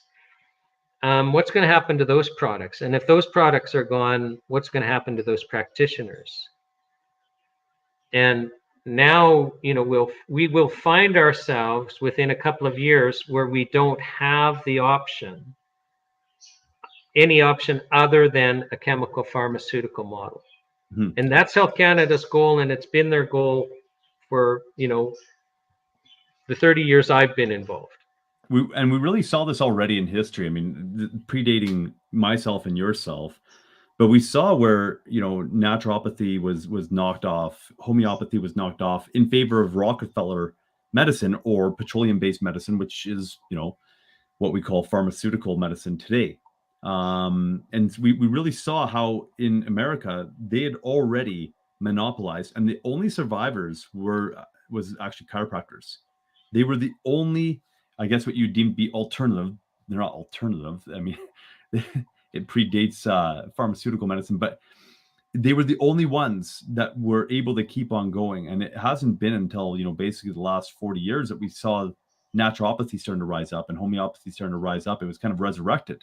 But, you know, there was basically almost a whole generation that went without having access to that. And so we already see where they're looking at going, and that they're trying to really corral this in and control it and basically knock this whole industry right into oblivion so that it's not accessible. And it's not just the federal government. Like, I mean, you look at BC with their, you know, their new bill that kind of gets all the health practitioners under one umbrella. I mean, you can't, if I understand that bill correctly, I mean, you, first of all, you personally have to, let's say they say you need to be vaccinated to practice. I mean, they can dictate to you your medical decisions as a right to practice, but you also can't go against the government line, what their narrative is. So, I mean, we basically have the provinces also restricting, all practitioners, the doctors too, ironically, where they're funneled into this. You have to follow whatever the government line and practice directions are, which is really, you are not going to get good health outcomes when you have medical professionals who can no longer use their discretion to treat you how they, in their opinion, which is why you go to them, think is the best treatment course for you, where they're actually obligated, they'll lose their right to practice and be severely punished if they deviate from whatever the recommendation is from the government for your condition. I mean, this is truly alarming on so many. So here we've been talking about the federal aspect. David, can I talk about, maybe plugging in with the NHPPA and some things that people can do? Yeah, let's get to that. Let's just touch on one more thing real quick, and then let's finish off with that, if you don't mind. Oh yeah, no. I mean, I'm enjoying the conversation. So because you've laid out that this is really, really concerning, and what we're seeing within Canada right now. If you go to a health food store, you're likely going to find a petition that they're going to have you sign, as you're checking out. But most of the campaigns are focusing on cost recovery, saying that this cost recovery that they're going to put into place, in a couple of years from now, it's going to raise the cost of products, and basically, some products will disappear from it, and the other products will become, a little less affordable to you. Really, and it's not that alarming. It's not that concerning, but yet there is an extreme not risk, but we've got war on our doorstep right now. This is the end game. This is the end game for natural health products. You're talking about the Canadian Health Food Association campaign, their SOS campaign. So yeah, and so the irony is, and I think that the Canadian Health Food Association is either controlled opposition, or is just so divided internally, or just so doesn't understand the issues, because we've seen that in the past where they just don't have the ability internally to analyze things properly, or a combination of the above. But the irony is this SOS campaign, they're actually not asking for cost recovery to be stopped. If you look at their petition and other documents, they're asking for it to be mitigated. And you remember I talked earlier how we can't allow cost recovery to come in at all, because then they'll just keep, once we've lost, they've crossed that bridge, we're done. We can't go back across that bridge. They've already said, the goal is full harmonization. Mm-hmm. So what the Canadian Health Food Association will do when Health Canada comes out after the consultation period and says, oh, we're not going to impose full fees, we're going to impose an eighth of the fees we proposed. This Canadian Health Food Association will say, see, we were at the table, we negotiated them down, everything's fine, nothing to see here, citizen, move along. And meanwhile, the frog just got placed in the pot, even though it's not hot yet. Exactly. Oh yeah, no, it's the end. But so they're not asking for cost recovery to be stopped, which kind of begs the question, well, why? Like, you can go to any political strategist and they'll say what I said. Like, I can get the Canadian public upset about the concept of cost recovery, but I can't get, if it gets in and they increase the fees 10%, I can't get consumers writing letters and putting pressure on the government over that. Help me out. We're done. They're not asking for these $5 million a day fines and new powers to be repealed. They're not asking for the self-care framework to be stopped. Mm-hmm. Oh, well, let's just mitigate and soften how we implement it. What, you're okay with losing traditional use evidence? This is the end of the industry. Can you not see the end goal? Like, are you? But remember, the Canadian Health Food Association, they supported this halfway move into the drug model. I opposed it. Every other group opposed it. Mm-hmm. But they said, no, this is great. Yep. Now, remember, I don't know if it's still the case, but they used to get funded by Health Canada. Well, yeah, it was discovered that they received, I believe it was $750,000 through an arm's length organization from Health Canada through the back door. And when we went public with that, if I'm recalling everything properly, I think that was 2008 that came out. that Oh, penny that or less. around the Bill C-51 fight, because we Yes. have to talk about them sabotaging that campaign, but coming out with amend. Yeah, exactly. So yeah, so you alerted us to the issues there with Bill C-51 is my recollection, and as soon as we were alerted to it, we're like, what do we do? I remember being at Truehope till 4 a.m. In a collaborative meeting with everybody that had the ability to play a role in it, and we came up with the Stop C-51 campaign, and then all of a sudden we see the stuff Well, being. and everyone adopted that branding. So it was the stop sign, red stop sign with stop Bill C-51. Yeah. And that became the brand, because remember back then there was probably about 50 freedom groups that, formed, and that became the lead campaign. So you guys designed it, and that kind of became the branding. And then what the Canadian Health Food Association did was they came out with the same stop sign and said amend, not And then stop, amend. and And pushed and it so through the health food stores, and they actually created a lot of division where health food stores were angry with us because we were taking the wrong approach. well, And and so that's happening again today with our campaign. So I actually had to write it. So I'm part of a group called the Natural Health Product Protection Association. The website's nhppa.org. Well, if you dig back, I had to write a discussion paper about their amend campaign, and it basically asked the question, like, CHFA, what part of Bill C-51 is okay? Like, why wouldn't you want to stop this whole thing? Like, so are you okay with the higher fines? Is that like that's okay? It's the other parts you don't like. Like you're okay with them basically having the powers to order natural health product companies to do anything and bankrupt them, and like what part are you okay with? And so here we're reliving this, where this is the end. The self-care framework is the end. It's the end game. And they're saying, well, let's amend it. Let's soften it. It's okay. It's okay. Let's just soften it. Well, what part of it is okay? The whole thing's a train wreck. The whole thing's going to lead to loss of products. It's going to lead to death, and it's going to lead to suffering and dramatic price increases until we actually lose the whole industry. And I will have multivitamins on the shelf, with label amounts that are meaningless. yeah, You still be yeah. able to get your vitamin D and vitamin C. For political reasons, they can't take that away. But it will not But be therapeutic. It will not be therapeutic. We've already played that game with them. We've had to fight tooth and nail just to have Empower Plus available in a form that is therapeutic. But I know there's people out there that are recommending off-label dosing just to make sure people are getting the benefits that they need, especially when they have mental health conditions. mm-hmm. Now, in light of all of this going on, why, from your perspective, why do you think some of the natural health companies are not weighing in on these issues currently? I think the biggest problem is lack of understanding. So, because we really don't have the word out yet as to what's really going on, and so if if you don't understand the law and have the ability to analyze it in house, and you're relying on the Canadian Health Food Association, which you're a member of, because they're the trade association that runs trade shows and the like, you just don't know. Like you don't know. So I think a large part of it is you don't know.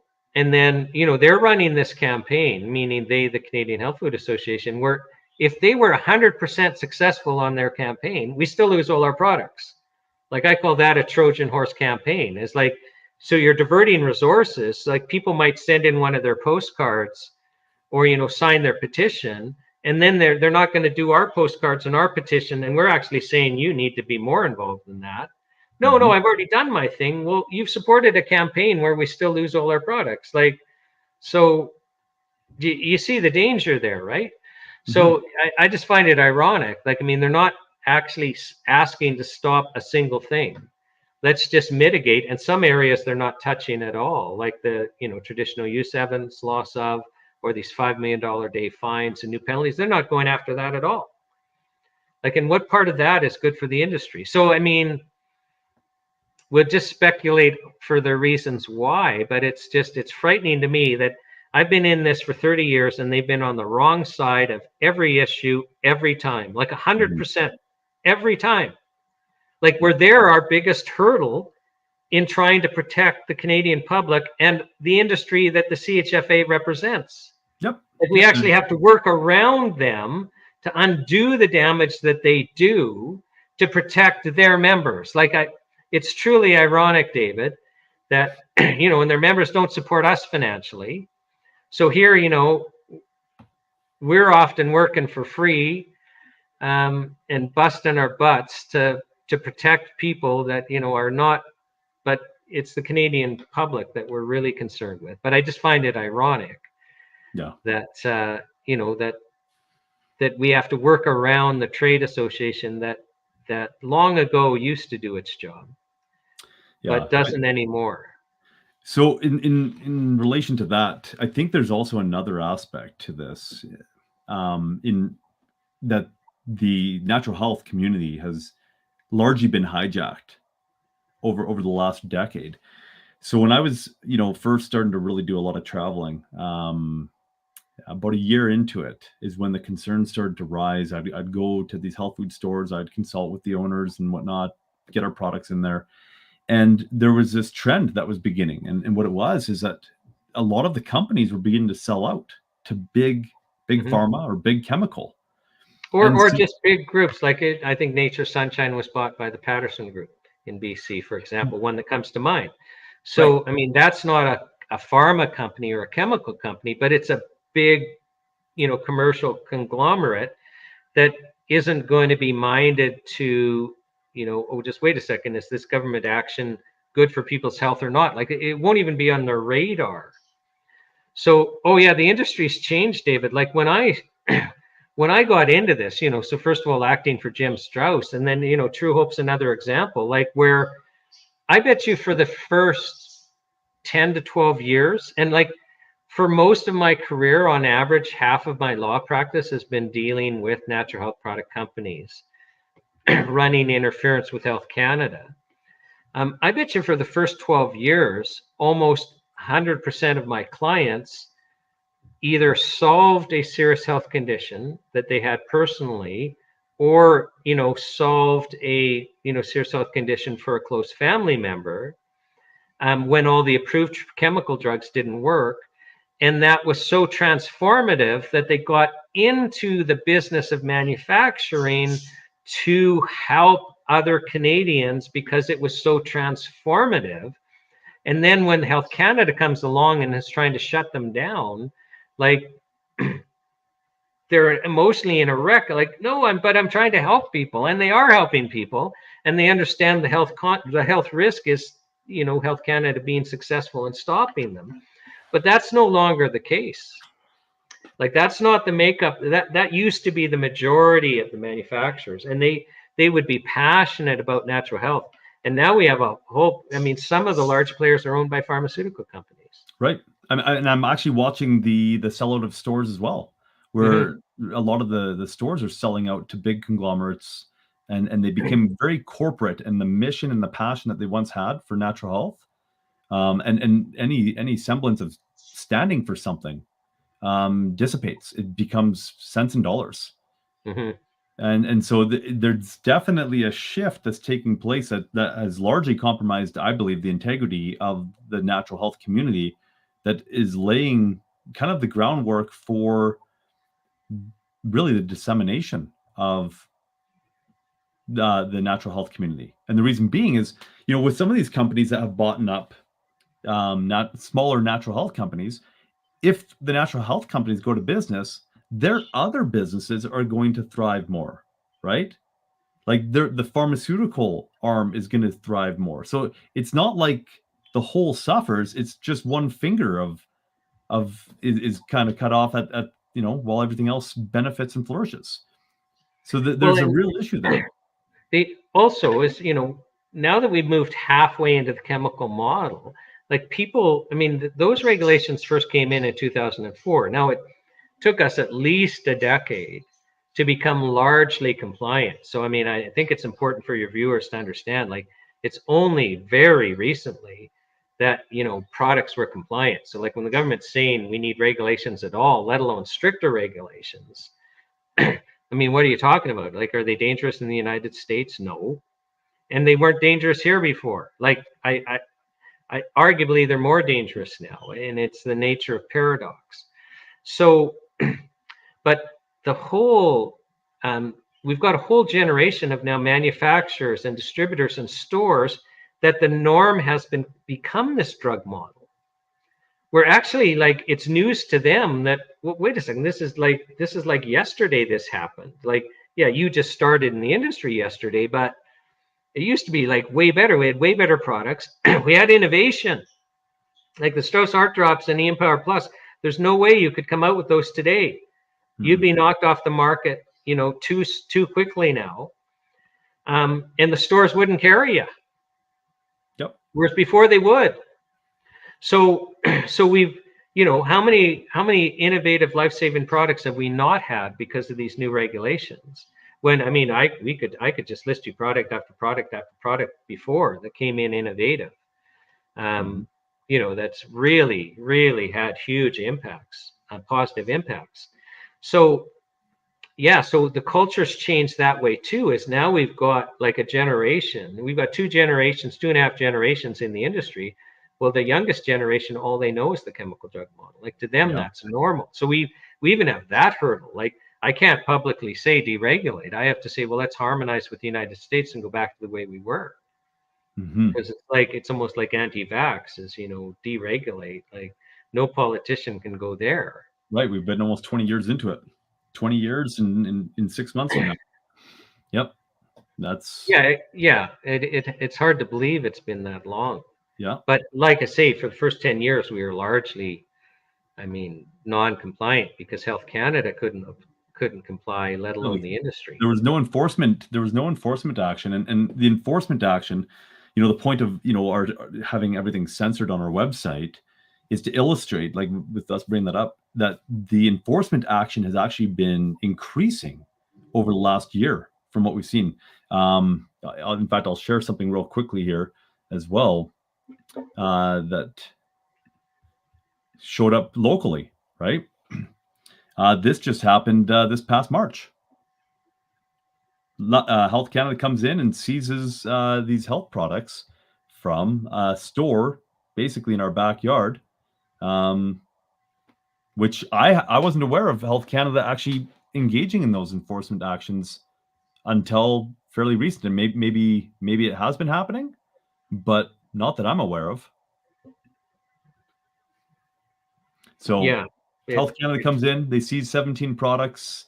I'm not sure if they actually find the company or not, but now what we're talking, because that was March of this year. But now that store will not carry those products. Yep. And likely they're just products from the United States that the manufacturer has not bothered because the market here is too small. Yep. To go through our hoops, so they're perfectly legal in the United States. And the store can't sell them, but you and I can import them. Like this is the joke, right? Yeah. I can import 3 months of any one. Yeah, you and I can import those 17 products. They're perfectly legal in the United States, but we need to pay inspectors to go and terrorize a store because we can't have a Canadian company selling products that U.S. companies can sell to Canadians perfectly freely and legally. Yeah, that's clearly dangerous. I'm being facetious because that store then will have the expertise to give you advice on how to use those products. Yeah, it's maddening. It's like is. And now we're into a stage where that happens in March. Now, if that happens post June, the story could be significantly different with Bill C-47 passing.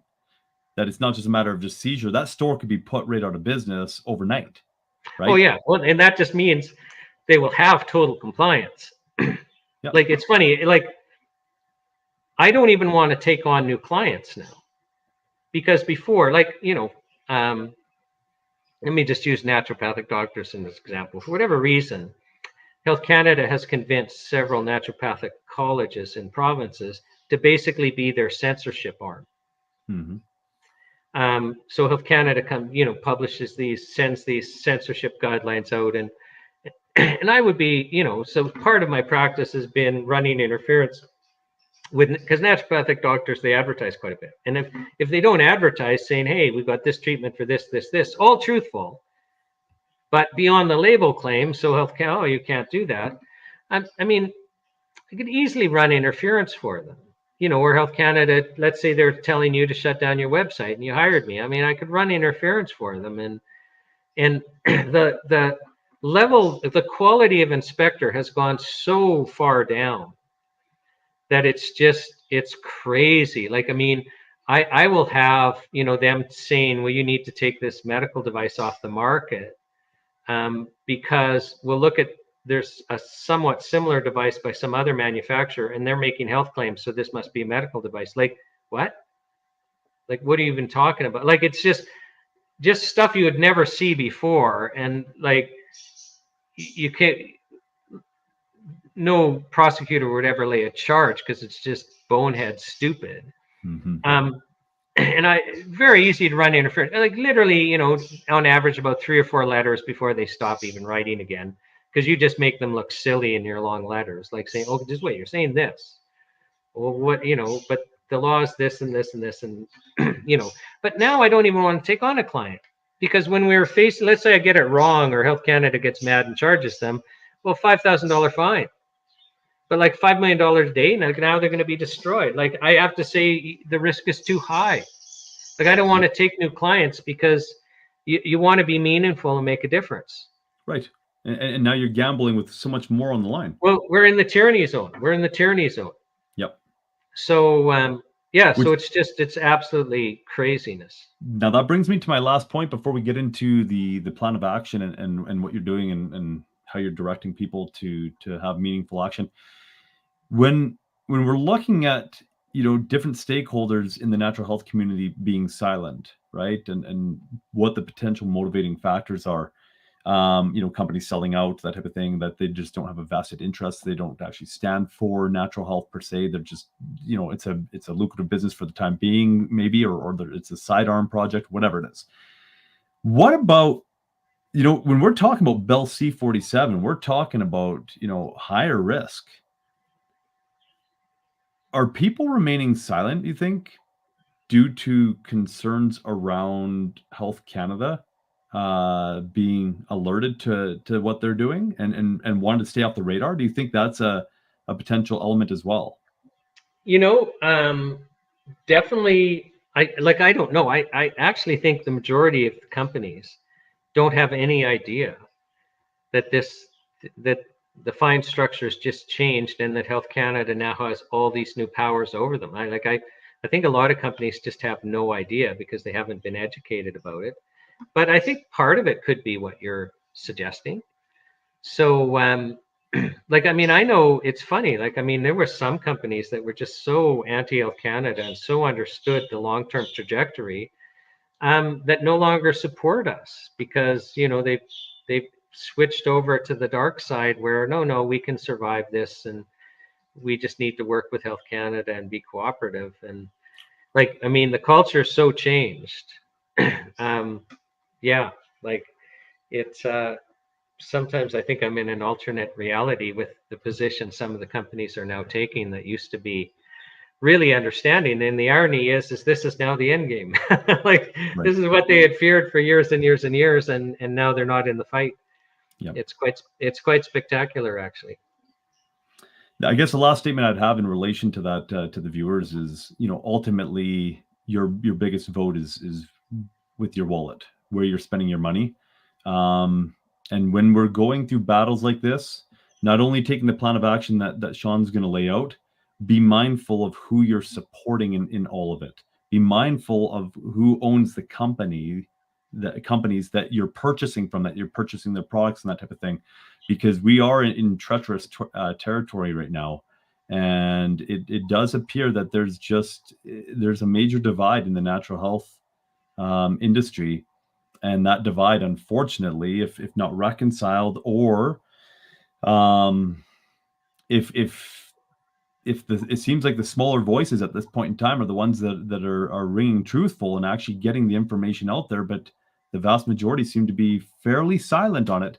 Be mindful of where your supplement companies, where they stand on these issues and whether they're taking a proactive approach. Because if they're not, you might want to reconsider voting and supporting with your dollar somewhere else. So With that being said, Shawn, what are you doing with an HPPA? What's the plan of action? And, kind of where do we go from here? Okay.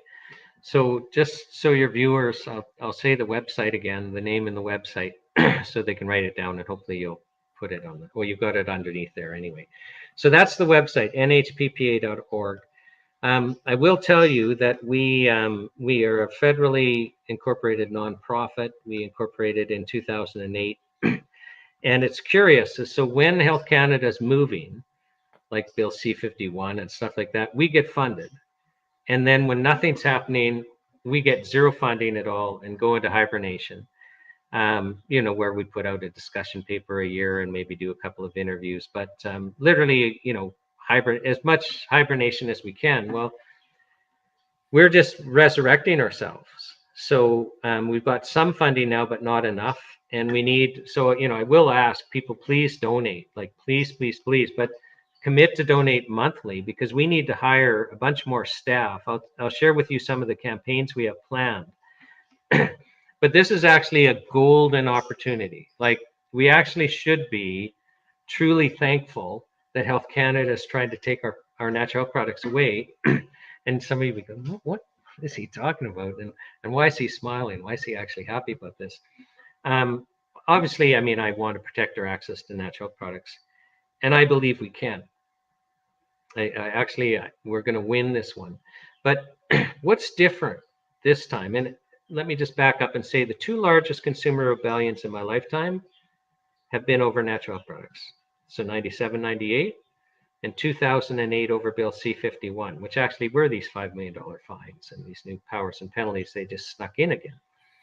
So over 70% of Canadians take these, and because they're so effective, and in many cases save lives or just give a quality of life that you cannot have otherwise, people are passionate about this, and they'll get mad. But we're further down the line of international harmonization. Like, David, what's going on really is Canada has been negotiating with other Western nations for a long time to harmonize their drug regulation. And this softening up of the requirements for over-the-counter drugs is part of that. So this is part of international harmonization. This is part of, basically us giving our sovereignty away under the World Health Organization. I don't know if your viewers are aware of that, but the treaty that we can't call a treaty, which Canada is involved in with it as, a dirty shirt. And I won't go into the changes to the international health regulations and One Health, but you should have somebody on your show about that. But we're basically putting ourselves in a position where if the World Health Organization declares a pandemic, that we lose our sovereignty, we lose the right as a country to dictate how we are going to handle that pandemic. And the World Health Organization can step in and take over if we're not doing exactly what they want us to do. So we actually lose our jurisdiction. And this is all just part of that. And you see, so if the World Health Organization declares a pandemic and then dictates that everyone needs a vaccine, you're going to have vaccine hesitancy with a percentage of the population if there's other alternatives like natural health products to deal with. So this is part of moving us into a position where we're only having one model. Now this move, and we're going to counter this as part of our initiative. And the messaging is quite simple, and it's really irresistible because it's common sense. Is the messaging for that campaign simply going to be, wait a second, do you mean to say Canada doesn't have the expertise to manage a pandemic? Because Canadians will go, that's crazy. Of course we have the expertise. Like, we just managed one. And the World Health Organization had just declared monkeypox as a pandemic. And Canada decided we didn't have to react to monkeypox. We didn't have to shut down. We didn't have to put any restrictions on the population. It just wasn't a big enough issue.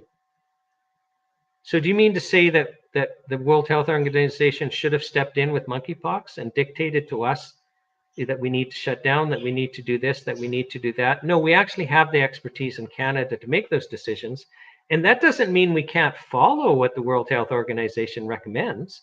We did with COVID, but we didn't with monkeypox. We can still choose, but surely we don't have to give up our sovereignty. And that's just common sense, and that's going to be one of the planks of the things that we have to get out of this treaty that we can't call a treaty. But go to the nhppa.org site.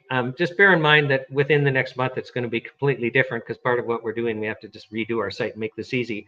But we do have a campaign right now to put pressure on your MPs, where we, first of all, educate you about what's going on. We have a 2-page document that's, kind of the Reader's Digest, and we have a 35-page document written for the industry that really give you the meat and potatoes. We teach you how to meet with your MP, because we want you to meet with your MP. And we want you to phone your MP, and we want you to write letters, and we teach you how to do all of that. And we even have form letter and we're just going to have more and more and more. So actually watch, but please start supporting us financially, because this type of thing doesn't happen in a vacuum. And but David, we actually think it's time now, and why this is such a good thing is so we can get the natural health product community excited, and they're not even aware of wider freedom issues like this treaty that isn't a treaty. So we can introduce them to that issue. We're not going to introduce them to any other issue other than that, because it's connected. But we've got all these freedom groups that have formed because of the government overreach during COVID. And they're actually hungry to see, could we get Parliament responsive again? Because it's been a huge disappointment. And I actually think that this is an issue where we can get Parliament responsive again. And the freedom groups would be very concerned about this treaty that isn't a treaty with the World Health Organization. So the freedom groups will get involved in this. So we're actually going to be launching, so the NHPPA will be launching a bunch of campaigns, but also launching a campaign under a brand that isn't the NHPPA. It's just going to be called My Body, My Canada. So other groups can join that and run their own campaigns against these initiatives. You just have to agree on the end goals. You have to agree on an ethics statement, and you have to agree that we can correct your messaging if you're totally wrong, right? Because there's already messaging out there that's wrong. But we're also going to start a bigger initiative I want to share, because it's safer the more I speak about it. Because then it has to happen anyway, whether the current leadership's around or not. We're going to form local organizations in all 338 federal ridings. And we're going to get people to join all 3 major parties to control the nomination process, and to get their people to control the policy boards. You see, because we can win or lose an election, whatever that means, because I notice no difference between any of the major political parties when they're in power. Nobody reins Health Canada in. And once they're elected, they're controlled by the party whip. So, okay, well, we need to control the party whip then. Oh, that was easy, wasn't it?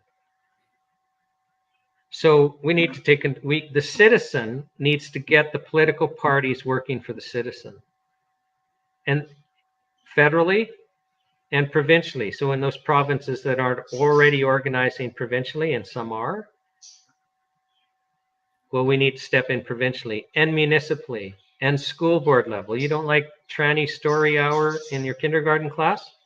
Well, then take control over the school board. It's as simple as that. What's happened, David, is we're in this mess on many fronts because we were actually tricked into believing that we didn't have to take personal responsibility for the state of our institutions. And it was a trick, because the reality is no, we're all personally responsible for the state of our country. We're personally responsible for how our politicians act at every level. We're personally responsible for our school board.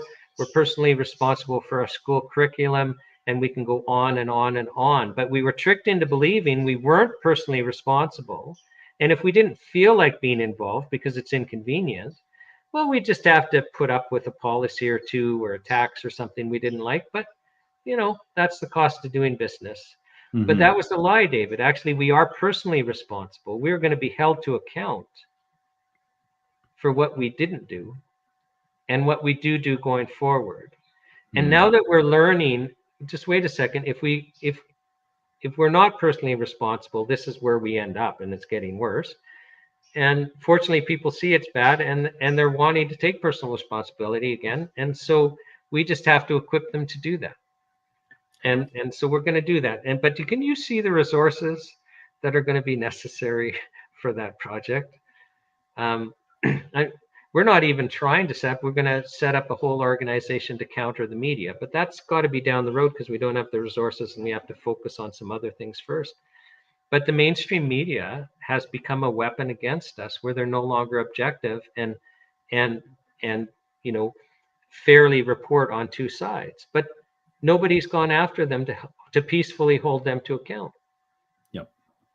Well, yeah. we have to do that. We have to basically have a whole structure in place to counter false narratives. And it can all be done peacefully. And it can all be done. Let me share with you. At the National Citizens Inquiry in Red Deer, one of the witnesses, her name was Regina. And she's a political refugee from Poland. She was involved in the solidarity movement there from the beginning, and actually ended up being sentenced to 3.5 years of prison by a military tribunal for handing out materials that went against the government narrative. And she shared, I don't think it came out on the stand, but when I was prepping her for the stand, she said something that has really gotten me thinking. For a couple of different reasons. But what she shared was that she said, we couldn't get traction. We couldn't get public support. We couldn't get the people on the street until the bread ran out. When the bread ran out, so, the strikes disrupted the economy enough that the bread ran out, and the mismanagement, which is what caused enough unrest to get that movement going. When the bread ran out, then and only then did people take to the streets. Well, let's not forget the people, that was a police state. It was a police state for decades and decades and decades. That was a peaceful revolution. The people of Poland, when they took to the streets, took control of their country again, peacefully. Well, David, they could have done that on day one of the police state. They could have done it in the first decade. They could have done it in the second decade. They could have done it in the third decade. They could have done it. They endured decades and decades and decades of police state, when at any moment they could have peacefully ended it. And we can peacefully now get our institutions working for us again and undo what has happened for us not taking personal responsibility. It's our fault. Mm-hmm. We were lulled into a lie.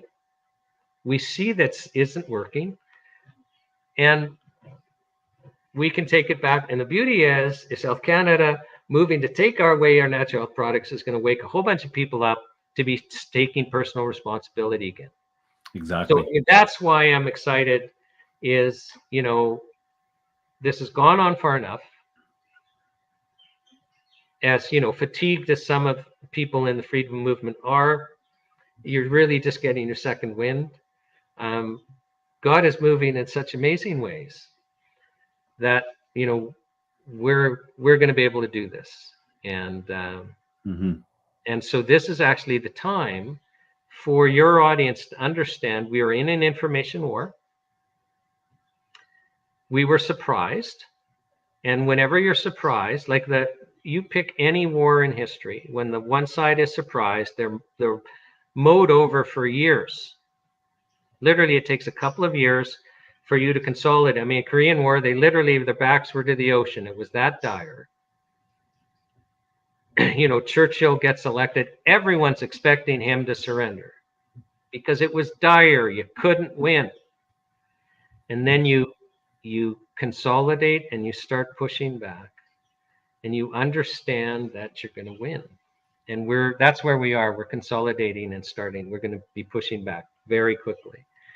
And that's why this is an exciting time. But you have to understand that you can't sit this one out. You're a soldier in an information war, and you don't have a job. You're a soldier. You might have to go and earn a living, but every spare minute of your time, needs to be spent on this. And whether it's at the school board level, whether it's at the municipal level, whether it's provincial or federal or some other institution, maybe you're a professional and your professional organization has been taken over.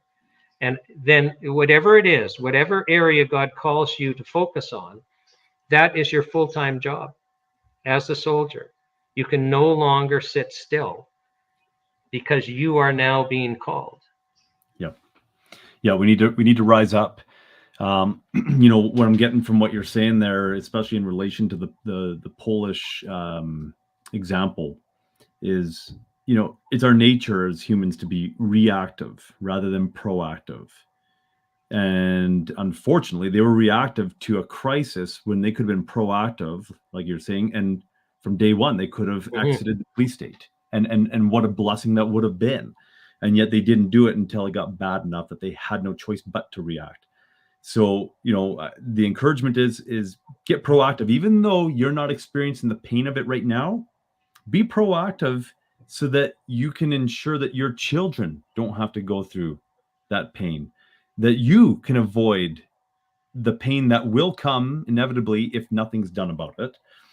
And then further to that, I can't help but, you know, take a look at this. And, you know, for some audiences, this is going to be a very unpopular thought process. So I'm only going to plant the seed here without getting into too much detail, but I can't help but think that a lot of this is coming about due to the moral landscape that we're finding within the Western nations. Well, I'm not afraid to say this is a spiritual war. Oh, it's clearly a spiritual war. And what's happening, though, in my estimation, is that it's largely, you know, what we're seeing is a product that has come about due to the moral landscape, that what we have tolerated, what we have allowed into our society. And I'm not saying to be, you know, an intolerable bigot, but there are some things that when we allow it to grab a hold, is that there are unintended consequences that are inevitable. And so, you know, if I was to go back to Benjamin Franklin, George Washington, Thomas Jefferson, they all say it in one way or another, but the message is clear, that liberty can only be had amongst a virtuous people.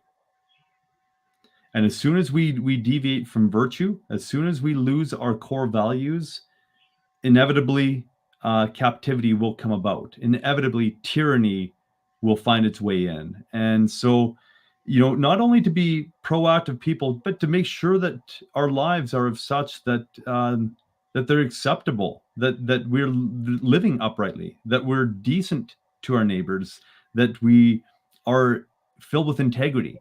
Those are key elements to ensuring that we can still have a sense of liberty. If everybody lived that way, we wouldn't have tyranny. Nobody would be oppressing their neighbor, right? Nobody would be. If we followed the second commandment to love our neighbor as ourselves, we would not be experiencing any of this. Exactly. And so, and that includes taking responsibility for our institutions, taking personal responsibility. That's loving your neighbor. Yep. So yeah, no, we've been basically taught to be sheep and not take any personal responsibility. And and this is what happens. But when I say it's a spiritual war, it's funny, you know, I wasn't serious about God at all pre-COVID. And then this starts happening, and very early on I formed the opinion, and people can disagree with me, but I formed the opinion that you know, we were basically being set up and lied to. And then just the depth of corruption and the depth of control and how organized this was. I mean, I was staring evil in the face. Mm-hmm.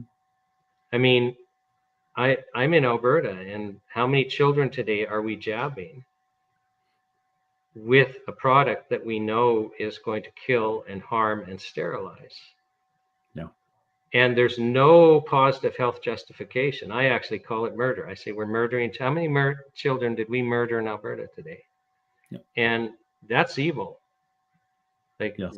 And so if evil's real, then God's real. Like, and then I got real serious about Jesus very quickly. And you know, it's funny, David, like even just any big public event, like the last Commonwealth Games. I mean, literally they had people dressed up as slaves pulling out the golden bull of Baal. Like, I mean, that it was pure demon worship. Mhm. I mean, the halftime show at the last Super Bowl. Super Bowl. Like, I mean, you just pick, like, you will see Satanism everywhere. And, you know, it's, I'm sorry. I mean, our male world leaders that go to the Bohemian Grove and go through a ritual in front of the ancient Babylonian owl god Moloch, who, you know, you sacrifice children to. How does that happen? Like, and I mean, you can't even make this stuff up. You cannot make this. If this was a novel and we were reading it 20 years ago, you just put the novel down. This guy's just being so unrealistic. I can't even read this novel because it's just too unbelievable. Only a conspiracy theorist would read that novel. Yeah, or an anti-vaxxer, and so so there's something else going on here, and the reality is people have to understand that, like, it can sound crazy to you that it's a spiritual war. It's even funny that we can have this conversation. You know, at the National Citizens Inquiry, I wasn't supposed to be counsel. I wasn't supposed to be in front of a camera. I was just the main organizer behind the scenes, and we had a whole bunch of counsel drop out. So I ended up being counsel starting at Toronto onwards. And I was supposed to give opening statements because I'm the kind of lead counsel there to moderate things. And on the second day that I had to do this in Toronto, I didn't have time to prepare. I'm running witnesses all day. I was the only counsel for day one in Toronto, and still had to prepare for witnesses the next day. But I actually just got this feeling, and you know what I'm talking about when I say you get a feeling. The Holy Spirit wanted me to share a parable in my opening as part of what I was to say. And I thought there'd be a huge backlash. Like, how can you have a secular inquiry and here you got counsel doing an opening statement and actually sharing a parable? But it was to talk about forgiveness, right? Because the problem is the government divided us into camps that didn't exist before, between vaxxed and unvaxxed.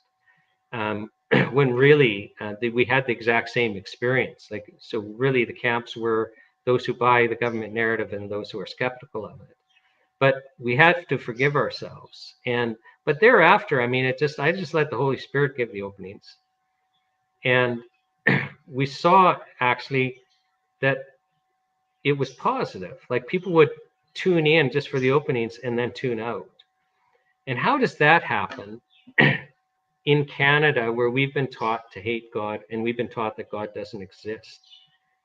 And what I think is happening is God is just moving so much, David, that people understand, even if they can't put it into words, that something is seriously wrong, not just the details that they see in the news or in, you know, whatever, but they understand there's something fundamentally wrong, and they're trying to figure out what it is. And what we saw with the National Citizen Inquiry is actually even just the message that God is there and that you're not alone. Like, we're not alone. I mean, the world's gone crazy, but we're the majority of people that understand that we need to get our institutions back, and we're not helpless anymore. And God's moving, and we can join alongside of that and get this back. And that's the message right now, is God is moving. You're not helpless. You're not alone. And we'll get this back on track. But he's calling you by name to get involved. So may we rise up to our calling. Well, that's the whole point. That's what he's saying. It's time for you to get off your butt and take responsibility for what's going on and change it. It's as simple as that. It's no longer okay. You're no longer allowed to sit and not be involved. Exactly. And you don't want to be. You don't want to miss this. This is too good. No. Yeah, and what's beautiful about all that, I mean, naturally, a crisis brings revival, and that's what we've begun to see over the last 3 years, is that many people went through crisis, which is interesting, because for me, there was no crisis element for me and my family at all. But that's because of where we're at in life, that COVID largely didn't affect us. And previous to that, we'd already gone through our own battles, and the separation of friends and family had already happened anyways. So the COVID debacle didn't change anything there. But naturally, when we go through the crisis, we find a sense of revival within ourselves that brings us to understand that there's a higher purpose, that there's something far grander than just eking out an existence on this earth plane. And so let us rise up to that call.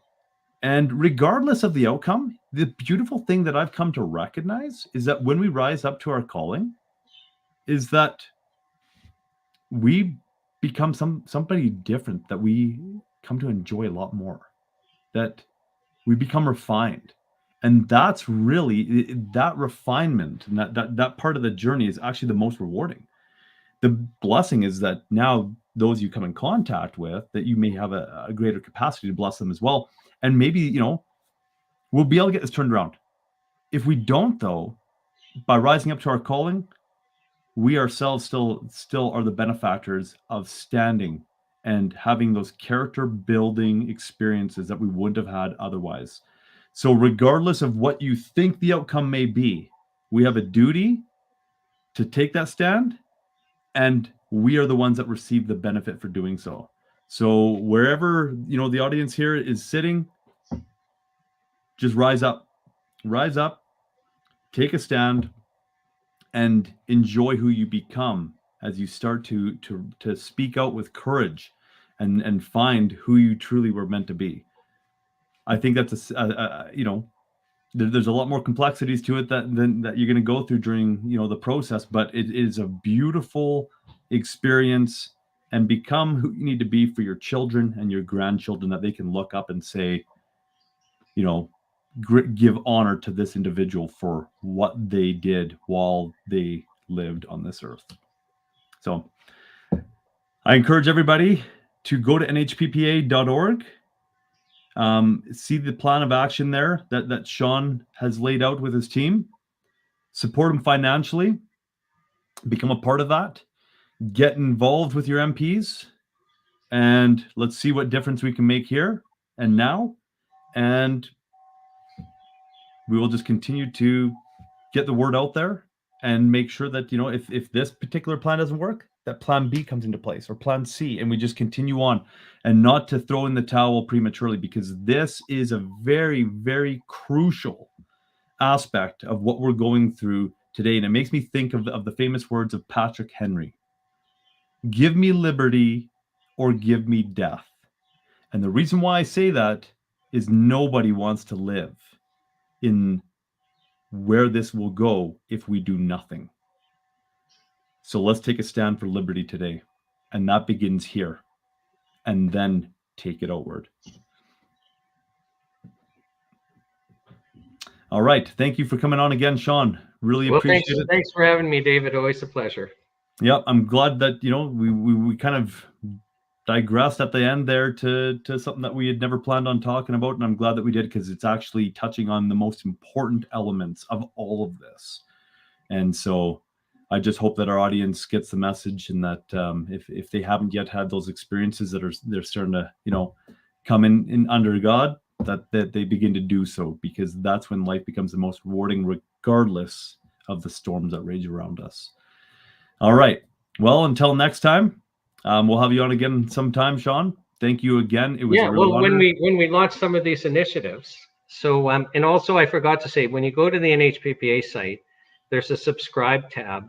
Give us your email address, because then when we announce initiatives, we can email you, and also subscribe to our social media channels, so that we have a way of tying you into the different initiatives that we're putting in motion. Awesome. Go visit that site. Do so before you forget. Make it a plan of action, and support as you can, so that we can continue to get the word out there, and that Shawn can continue to make sure that there are some strong plans of action that that can be taken to revert this, because it's not a matter of this is a threat that if they get stuff through, they've already got it through. The threat's at the doorstep. The breach is already in the wall. We need to fix that breach and get the enemy out of the inner sanctum. And so action needs to take place. Don't delay until the point that you no longer have access to the supplements that you love to take or need to take. Take action today. Thank you very much for watching. And yes, again, Shawn. Well, I would say, like, in Canada, like, it's going to be another year and a half, but if things are tightening up at the border, so if you rely on products from the United States that you cannot get in Canada, like there's one, now is the time to stock up. I mean, this is like my third order of a product you cannot get anywhere in Canada. So if you rely on a product that you can't get in Canada, you stock up now. Yes, an immediate plan B action, stock up. Yeah. Yep. And plan on, like, paying attention, because, like I say, we're just getting phased in now. But pay attention for when we're going to start losing them in Canada so that you can stock up. I mean, you want to put that off as long as possible. Sure, you've got the shelf life, but the danger is if you're late to the party, you're not getting it, because everyone will get the same idea at the same time, right? It's kind of like you got to be the guy the day before the bank run. Yep. So, yeah, but you do have to start watching now. Awesome. Great advice. Thank you again, Shawn. Blessings to everybody that's watching. And may we all rise up to our calling and make some serious change in this country. Blessings to you all.